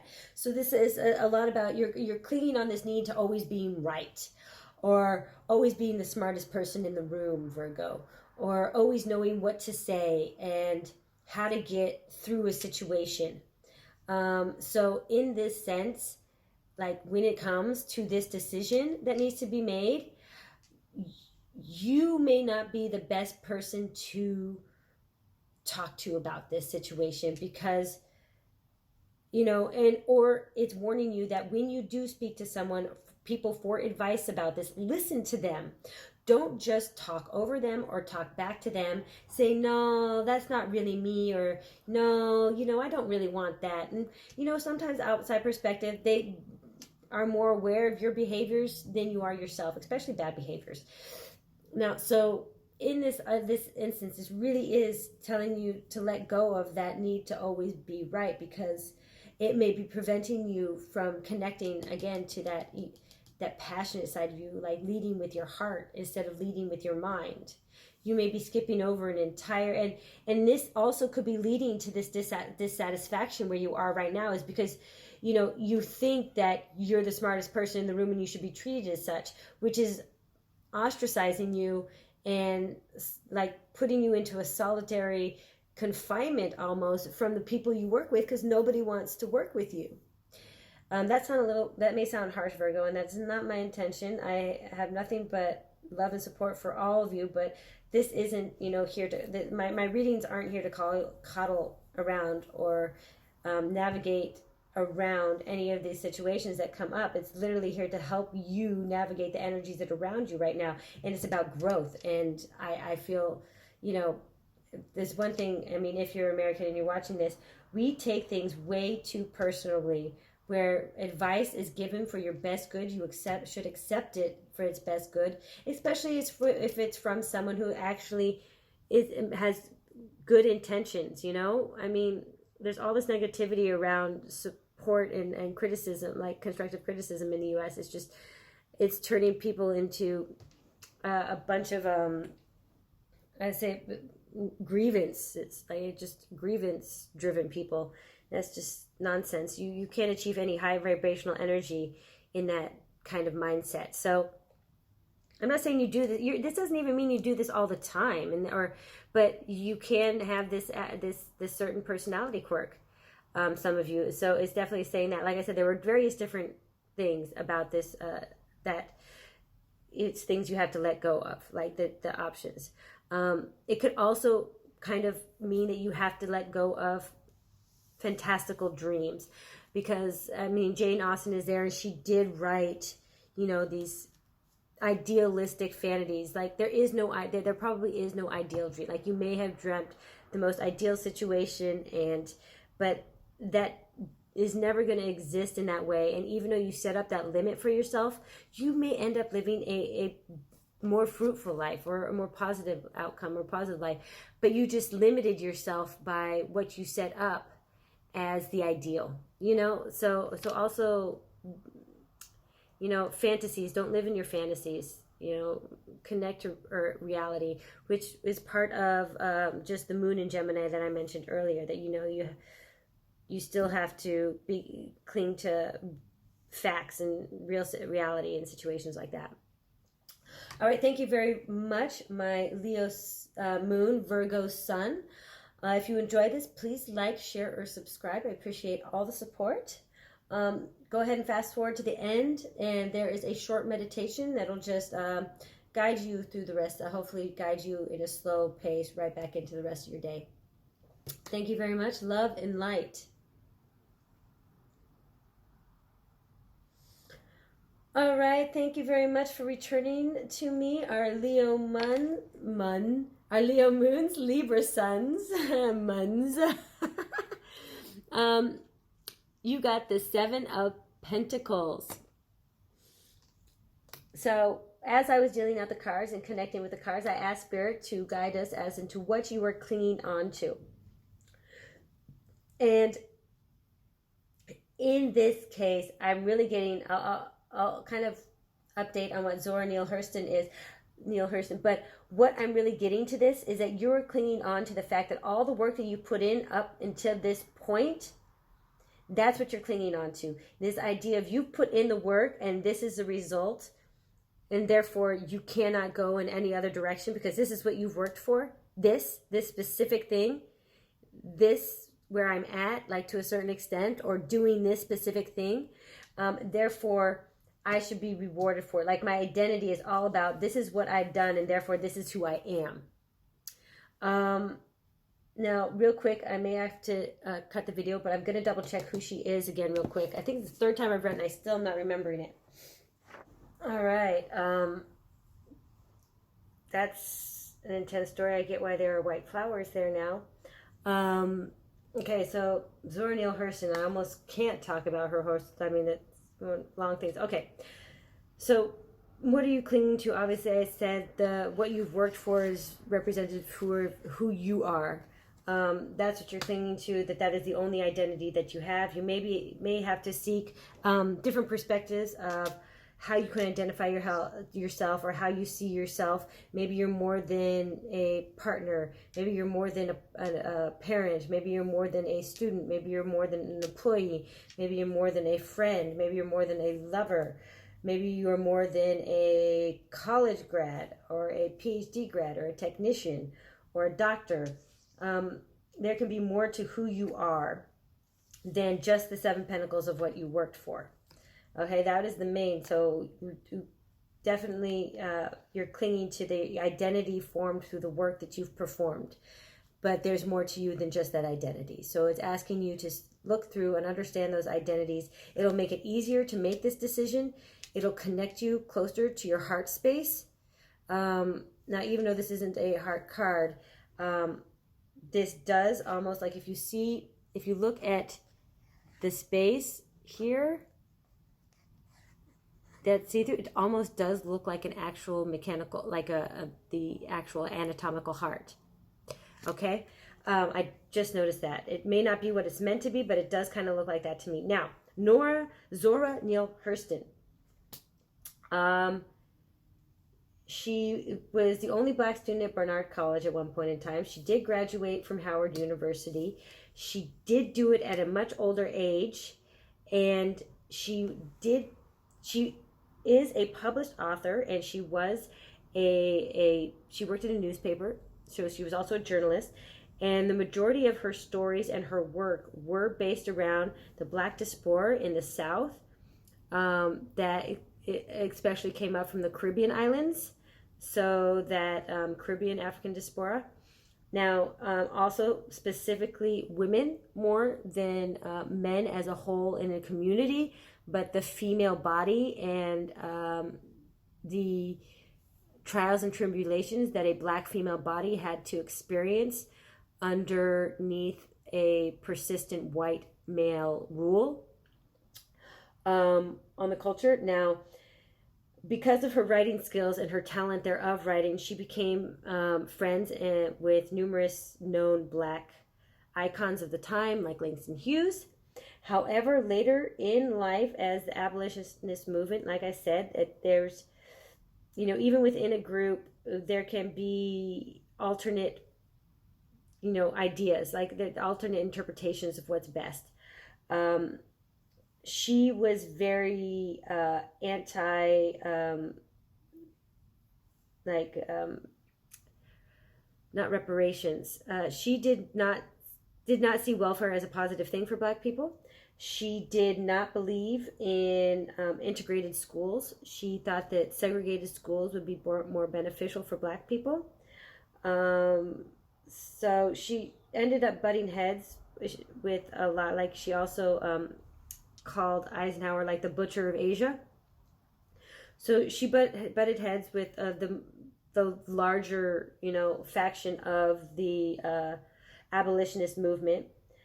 So she became in favor and out of favor. Now, she had medical issues throughout her life, and she died eventually of a condition, which is, I believe, why all those beautiful white flowers are there.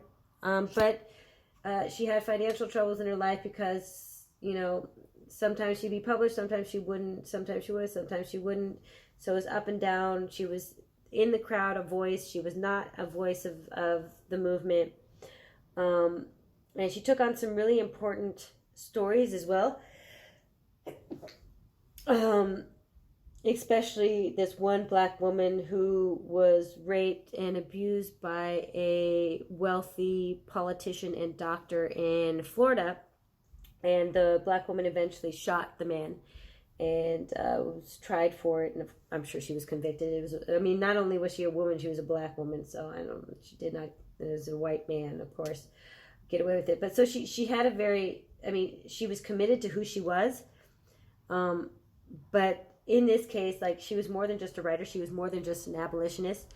In most of the narrative and the landscape in which she viewed all her stories, she was a woman and a black woman. And that was her, identity. And everything she worked for was through the narrative and the lens of a black woman.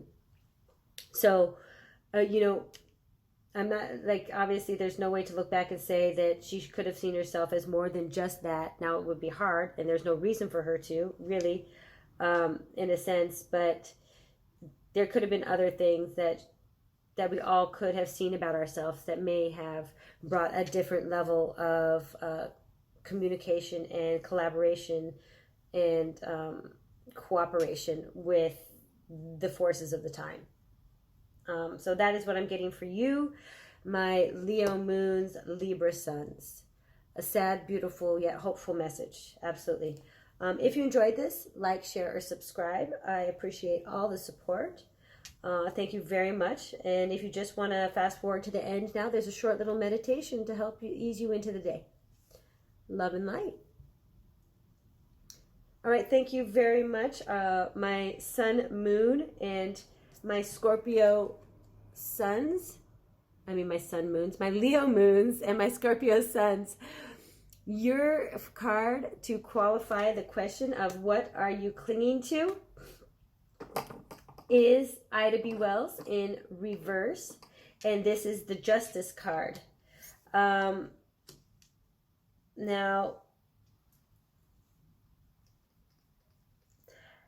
this card, in the sense that, okay, so the way I'm going to read this is this. Now, yes, there are injustices going on around you, I believe. I believe this reverse and this reverse is directly correlating to you. Now, it's very interesting because that's the opposite message of this page. So now, they're correlating, but in a completely different way. Now, you feel like you're not receiving justice where you are. You're not appreciated for your thoughts. You're not appreciated or supported by your teammates. And this is leading to a lot of energy being dragged out of you that you don't want to give. There's a lot of unnecessary battles that you have to face. And they are exhausting you, exhausting your heart. And you don't feel that you deserve it. And that is true. And that part, I don't think, is what it's telling you to let go of in order to move on. The clinging nature of that. In this essence, I think that what it is actually saying is that, yes, you are not receiving the justice that you deserve, but don't let that stop you from finding, your Ten of Cups. Don't let this situation define who you are. It's an injustice position where you are now. So there is an imbalance in the power dynamic and the power structure, in this sense that the institutional hands that rule where you are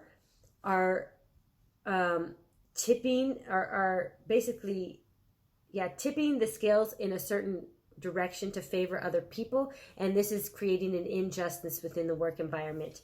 And it, by saying that, by not, like, by accepting the fact that yes, it is injustice, and try, like, you're not going to change, you can, I mean, some of you can actually try and change the situation where you're at to make it more just for you. This is, the Mercury, Mercury energy of communication. So this is a good time. This is a time that you can speak the words. Just know exactly what you want to say and how to say it. Don't go off script. Don't go off book. Things, especially if you want the outcomes and the results that you seek when you go into this conversation. However, I feel like in this case, yes, it's injustice, but don't let that hold you back from finding justice in general. Like, there is a place that could accept you for who you are and how you think and where you could thrive, that you won't have energy vampires around you sucking the life out of you. You may feel like it's an unstable move to start because you have such a foundation built in this environment that you're in at this time. But, taking a chance on something may be in your interest because, again, it's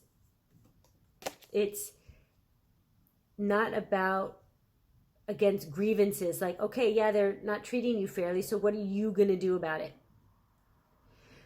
Don't, just like throw a tantrums like, oh, I'm not being treated fairly. They need to treat me fairly. No, nobody needs to do anything. They should absolutely embody a certain level of respect and compassion, to not be toxic or rude to anyone, but you can't account for other people's, behavior. There's a lot of low vibrational, immature people out there that we all have to deal with at some point in time. Allowing them to bring you down to that low vibrational energy is 100% your choice. And you have 100% control over how you react to ignorant people or ignorant situations or disrespectful situations. You can ask for the respect that you deserve, absolutely, abso-freaking-lutely, but don't whine or complain about it. Do something about it. She's not gonna let don't let them walk over you. Nobody deserves that. Absolutely not. Scorpio. And I feel like, Scorpio sun, you may let people get away with things. You literally just don't care. But, it's just, you shouldn't have to put up with this stuff if you don't want to. All right, Leo moon, Scorpio sun, that was your reading. If you enjoyed it, please like, share, subscribe. Thank you very much for joining. I appreciate all the support. Before you leave, just go ahead and fast forward to the end for a short meditation. Love and light. All right. For our Leo moon, Sagittarius sun, Leo moon, Sagittarius sun, you got the 7 of Swords. So what are you clinging on to?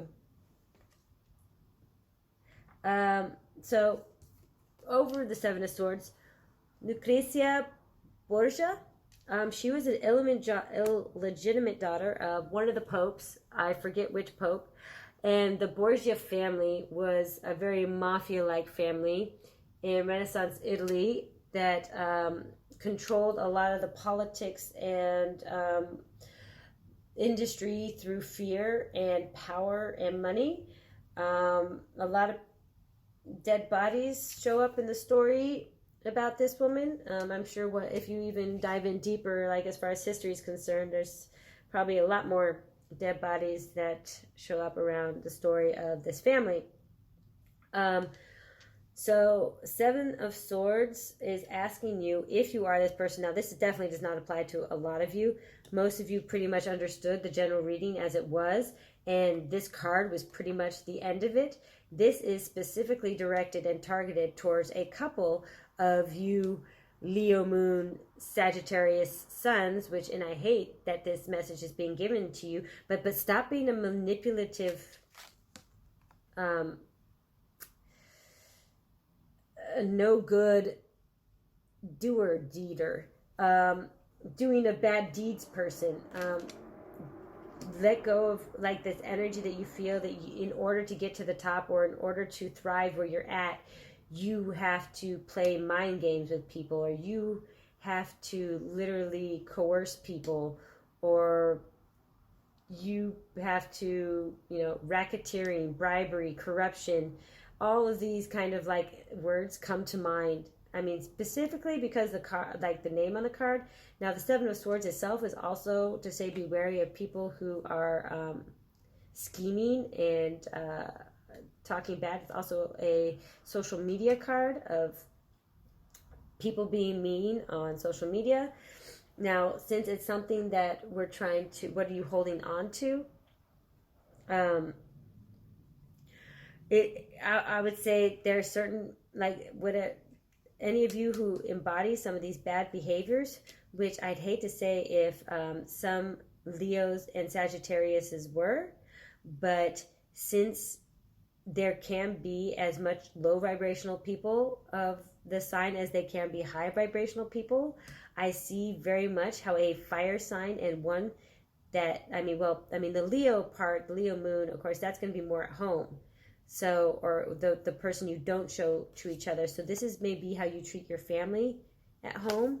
That may need to be redefined or redesigned, because if you want this, you know, 10 of Cups, happy home, happy heart, happy life, you're going to have to change your participate in it. Maybe you're lying and cheating and hiding things about it. Maybe you lost your job and you're not going to tell your spouse.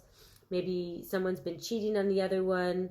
Maybe you have an addiction to something, whether it be gambling or alcohol, or maybe you just said you quit smoking and you didn't.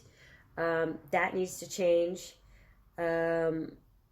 If you're a child and you're lying about who you are to your parents, I recommend coming out and telling the truth no matter what. Truth will set you free. It's a burden. Now, that is to say, I get, again, that circumstance. If you are in, you know, someplace like Iran and you are homosexual, you may not want to come out and tell anybody about that. But I mean, they're basically, these things are going to eat you up inside if you don't get rid of them, is what I'm getting from this. I mean, they're just going to exacerbate this Ace of Swords in reverse, this Six of Swords in reverse, this Four of Swords energy, this Five of Wands. You're just going to, everything is going to be a battle. Everything is going to be a trial. Now, if you're trying to get clean, you need to fight those battles. You need to take those steps, and that's great. And if you're trying to get clean, you need to seek help. Don't do this on your own, you know? You may think that you can do it on your own, but you don't have to, nor should you. Like, build a community. There are, like I said earlier, there was a message of a community around you that is willing to support you. So don't try and do it alone. Yes, there are people around you. And if there's any time to do it, it's now. The strength is with you. You are Leo. You in some, even if it is in your moon, and if the home and stuff, if that family foundation kind of is where you hide your addiction, then, and that's where your moon sign is, then that is actually where you have strength to do it in private. You know, don't make it public, and you can do it in private. So if the decision that you're trying to do is to get clean here, obviously don't think about it. Just don't think about it.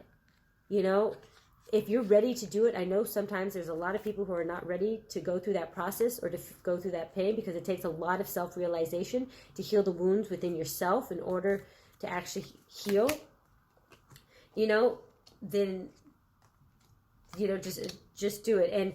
And you've been able to maintain a stable lifestyle, like you've been able to be a functioning, addict in some way. Like if you're a gambler, you haven't ever lost enough where you lost the house. If it's alcohol, you've never killed someone driving home, and you've always shown up to work, whether you were productive at work, maybe a different thing. If you're a heroin addict, you've been able to function because you're creative or something like that. Either way, I mean, now is the time to deal with your bad habits. So what you need to let go of in this, what are you clinging on to, in some sense, it may be clinging on to you instead of you clinging on to it, but you need to break some bad habits right now. All right, that is Leo Moon, Sagittarius Sun. If you enjoyed this, thank you. Please like, share, or subscribe. I appreciate all the support. You can go ahead and fast forward to the end where there's a short meditation, and that's to help rejuvenate you as you set back out into your day or close out your night. Thank you very much again. Love and light. All right, thank you very much for returning. This is a Leo moon with a Capricorn with a Capricorn sun. So we have the Magician in reverse, which is Marie Curie.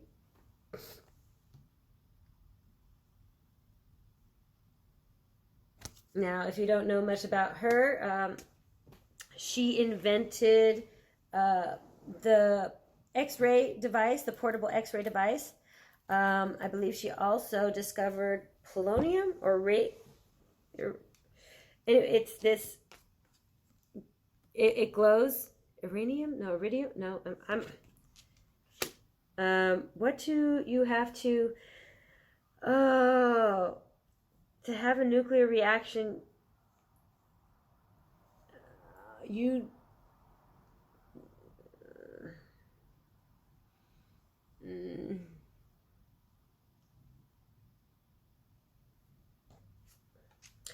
Okay, anyways, it glows in the dark and it's very toxic, and she used to sleep with it beside her bed after she discovered it.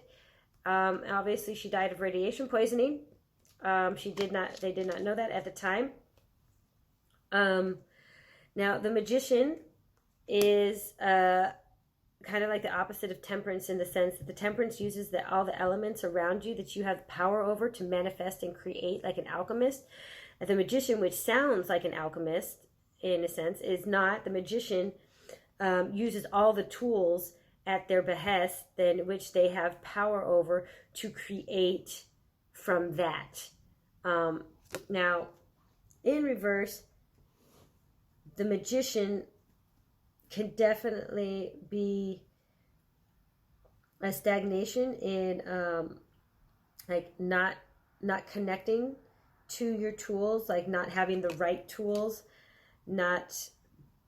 it's always like the wrong circumstances or something. But as we questioned it, I was dealing with the cards and dealing them out, I was asking Spirit to show me what it is that you're clinging on to. And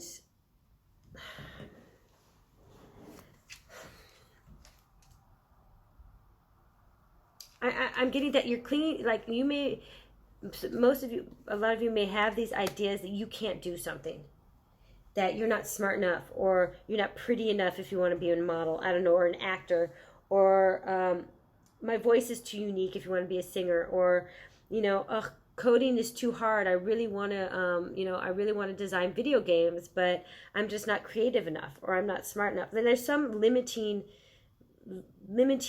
like rule that you're writing into the universe of all these things that you're not, instead of just accepting who you are, like what you have. Like if you don't have the tools, build the tools.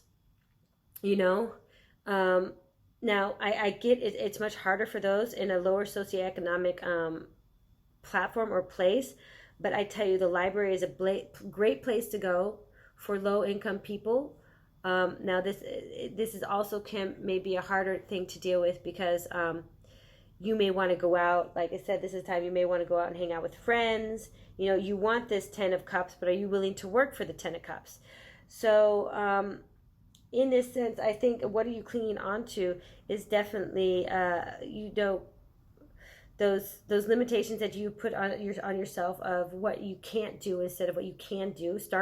Just practice it. I would say practice like little things, like when you notice when somebody asks you, like, can you do this for me, or can you finish that? I'm like, instead of saying I can't do that, unless you literally don't have the time, still reword it into the thing.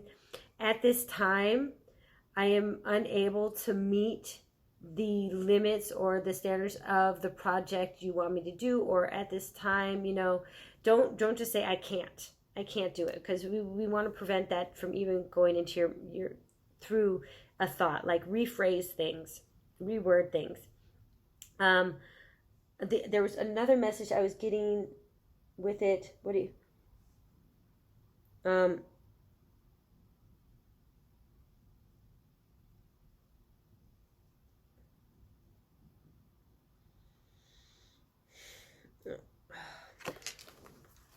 Okay, so I'll keep going, but there was a second message of a different kind of thing. It's not the it's not the limits that you're putting on yourself that you can't do something. What you're clinging to is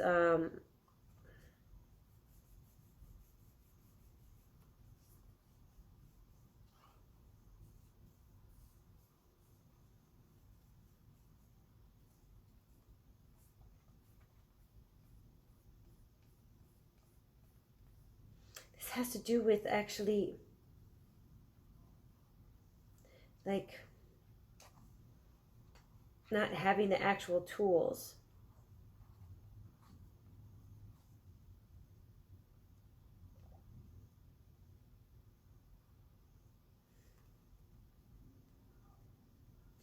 I feel like something about it's too hard to do. But that is still very similar to the one that you're saying I can't. It's too hard.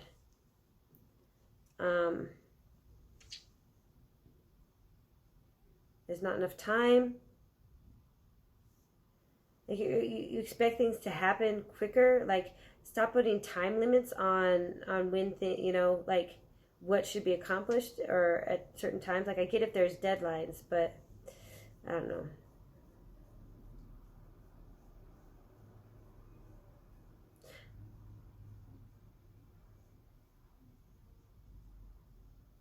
Yeah.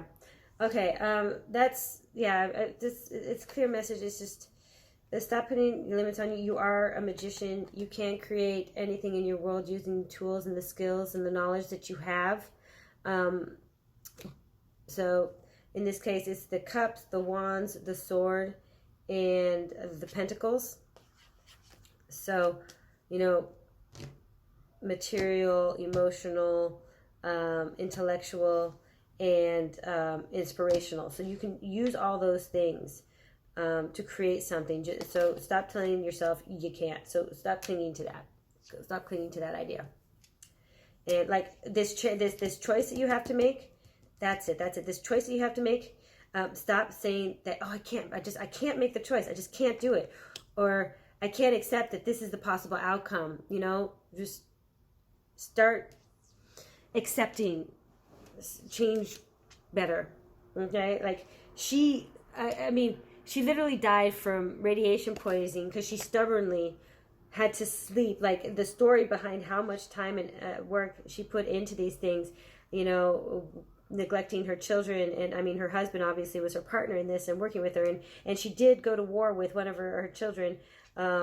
So I mean, they still, you know, hung out, but she was obviously, I mean, an accomplished scientist in herself. She actually helped work on how to split atoms. So, yeah, it's just these stories. All right, thank you very much, Leo Sun, Leo Moon, Capricorn Sun. Just fast forward to the end of this video, and there's a short little meditation. Thank you very much. If you enjoyed this, like, share, and subscribe. And love and light, my beautiful Leo Caps. All right. Thank you very much for returning to me. This is the Leo Moon with our Aquarius Sun. Now, Six of Swords is what you got. So this Six of Swords is directly related to you, except the difference here is that you are connected. Like, you don't feel disconnected from your path or your vision or your direction. You are very much connected to what direction it is that you want to go. Now, have you made the decision yet or a choice yet? You know, I'm not sure. I mean, you're obviously willing to go into the direction to see where that leads you. But so it's a lot healthier. I mean, I don't feel like you're not appreciated by your colleagues. You may actually be very appreciated by your colleagues, though your ideas may not always get rewarded. You do have lovely people around you. So it's very interesting. Like Marsha P. Johnson, her story, I find it just a beautiful story because, you know, she lived in the cloak she was given. It was different skin than what she wanted to live in, but she made it her own wardrobe, and she lived it. Now, as I was dealing the cards, of course, the question I wanted to focus on is, what are you clinging on to? Now, since you since this was more directly tied to the direct reading, it's less about what you're clinging on to, but how to clarify these two cards. Now, if the clinging message comes through in the story, that could help. So, like I said before, in this instance, you are being driven in the right path. You are accepting help and support. You are, your colleagues or your teammates or other friends of yours, they do appreciate you. Absolutely. And Marsha P. Johnson was actually obviously a trans woman. Now, she was there during the, oh my gosh, New York City. We celebrate it every year. Something Stone. Oh my gosh, oh my gosh, you guys were all right in there. Let me see if I can just connect real quick with you.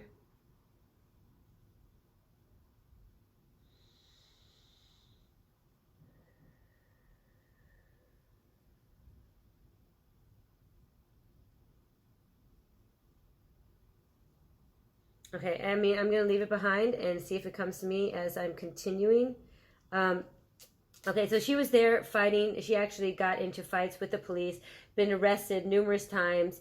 But she also really, I don't know if any of you watched, oh my gosh, now I'm forgetting the name of the TV show. It's not Glow.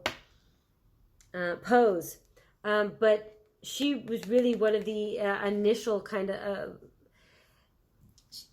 the initial founders of this community of transgender individuals within New York City, and building a fashion system around it and identity, because so much of their identity did have to deal with the fact of the best way I remember when I was at this one bar in Berlin, which a lot of transgender people attend, specifically transgender women. All the walls were all broken, shattered pieces of mirror. And I remember writing this piece one time about how when they look in the mirror, like what they see is a shattered image of who they want to be. They don't see the real them. They have to make them exist within that and put the pieces together to create a reflection back at them, you know, that reflects who they are inside.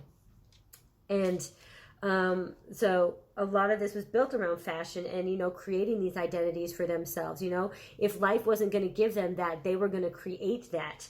And I think that's beautiful. I'm seeing a real positive message. I'm not seeing anything negative about what are you clinging on to and the crumbling of that identity in your instance. The only thing I could think of, or can think of, that it seems so clear now and it's obvious, is that you need to stop following and you need to start leading. She was a image of change, a motivator, a leader. And this may not be like you literally have to be the team lead or the team captain or control every, you know, bridge game that you're in, but lead by example. Be a object and a pinnacle for people to speak to as a motivator. You know, I mean, if you literally are someone in the transgender community and you are seeing this and you have felt drawn to participate more in the voice, more in the production of that in the community, do it. I see you as doing it. If that's the choice that you're lingering on, if that's the decision that you're lingering on, absolutely follow your heart. I mean, and like I said, if you don't, I mean, if you're in the transgender community, you probably already know who she is. But if you don't, or even if you're interested in the community, in joining a community, being an ally, you know, the LGBTQA plus community could always use more allies. I mean, we just, today, I think we, legislative victory for both interracial and transgender marriages. So yeah, or it, yeah, I'm saying it right. Stonewall. At Stonewall. I don't know why that was so hard to remember before. Like I said, it'll come. That's usually how Spirit talks to me.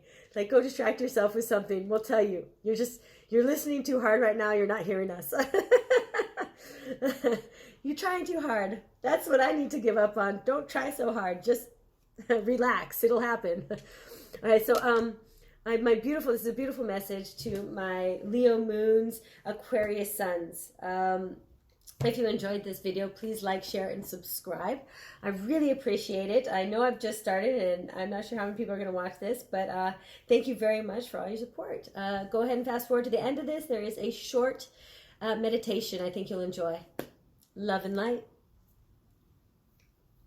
All right, thank you very much, my Leo moons and our Pisces sun. Lastly but not leastly, my little Pisces, you got the world.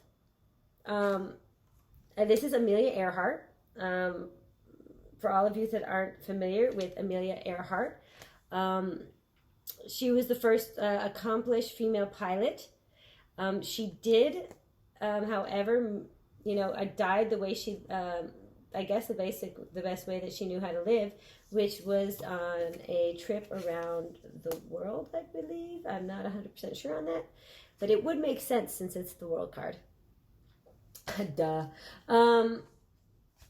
So as I was dealing out the cards and kind of shuffling through them, I asked, you know, Spirit about this clarifier is, you know, what are you clinging on to?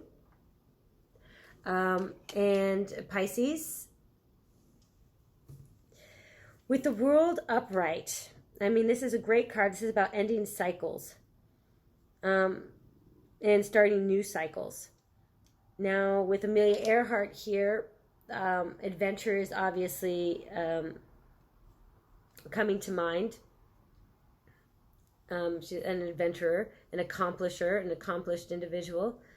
Now, what kind of characteristics of hers that you'd like to leave behind, I'm not sure.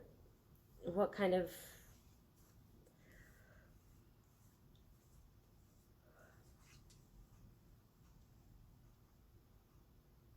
What are you clinging to? Okay, so I'm seeing here all these rings around the world, which is weird because only Saturn has rings.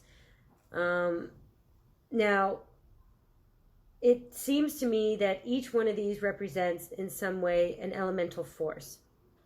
Water, air, fire, and earth,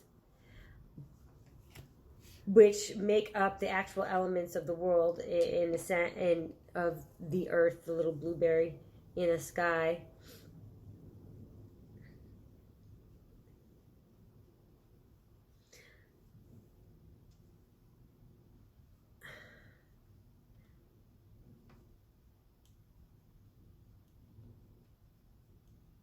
Now, really what I was getting just at the beginning is clinging to the, like, because the world is ending a cycle. So I'm feeling that there are various cycles that have ended in your life. Now, what we do when we end cycles usually is, sometimes, we obviously are excited about the new cycle that we're starting, but there's always times of reflection, and we reflect on the cycle that was, that we passed, and whether we want to be in the cycle that we're in right now. And so what I'm feeling is, in general, it's just kind of a tale is, it's not to say leave the past in the past, because they all, like in this, like each layer, you know, lives on top of the next. But there needs to be a clear understanding that, yes, you are who you are now, and who you are now could not have been built without working up to all the things that you were. It's very similar, like what I'm feeling is the Seven of Pentacles energy, and the representation of who you are, because you wouldn't have gotten there, but you need to accept where you are in the here and the now. So leave behind that constant replay in your mind of either this is how things were, or this is how I did things, or this is how it was done. Things like that. Like those kind of sentences that start with the past, like, you know, oh, my, you know, Apple Watch was much better the first edition out, whatever. Live in the here and now. This is where technology is moving. This is where society is moving. Like, I can't say I'm the biggest fan of TikTok, and if you have kids, you may not be the biggest fan of TikTok either. Unfortunately, this is the world we live in now, and we can't change, you know, that, and we can't turn back the clock, like all those people wanting to go back to the way, like, you know, I hate to use this reference, but make America great again. So when was it great? And why do you want to turn America back to that time? You know, some people were saying like the 1950s, when interracial marriage wasn't allowed, and when it was still legal to beat your wife, and like all these things. Like, it's just like, okay, but what? You know, except, I mean, that was a bad example. Like I said, that is not a typical example. Like, I'm just saying, I think the TikTok was a much better one. Is like, we live in a world now in which we have to learn to adapt. And yes, all these things that made us who we are should teach us how to adapt. And if we look at the stories more as, oh yeah, how did I get over that? Instead of, you know, let's go back to living like that, or that how the way things were. Like, even if you're in a relationship, like when you first got married, like, you know, how fresh and beautiful it was. Like, a marriage isn't about reliving that first honeymoon phase over and over again. It's about growth and growing together. So live in the world now and adapt and accommodate. So leave behind all those false beliefs that you have of things being better at a different time. You know, it was not that things are better or things are worse now, because there were always good days and bad days in the past. It's just, you have to accept where you are now and move with it, flow with it, you know. If I'm not mistaken, you're a water sign. So, you know, move with that flow, you know, move with that current. The tides ebb and wane, but, you know, it takes thousands of years for the thermaline circulation to actually go from the bottom of the ocean to the up, but it is continuously moving. It doesn't go backwards. All right. So that is the message I'm getting for you, my Leo sun, Pisces. I think it's a really beautiful, like, it's a real simple, like, just don't cling to past ideals, you know, just live in the now. There is a meditation directly following this video, so please stick around for that. If you enjoyed this, please like, share, and subscribe, and I hope the meditation just flows you in, like we were saying, into the current of the now. Love and light, all my Pisces and Leo moons. Now take a deep breath in, deep, pure, clear, purifying energy. Pure white light. Now just calm yourself and focus in on the sounds.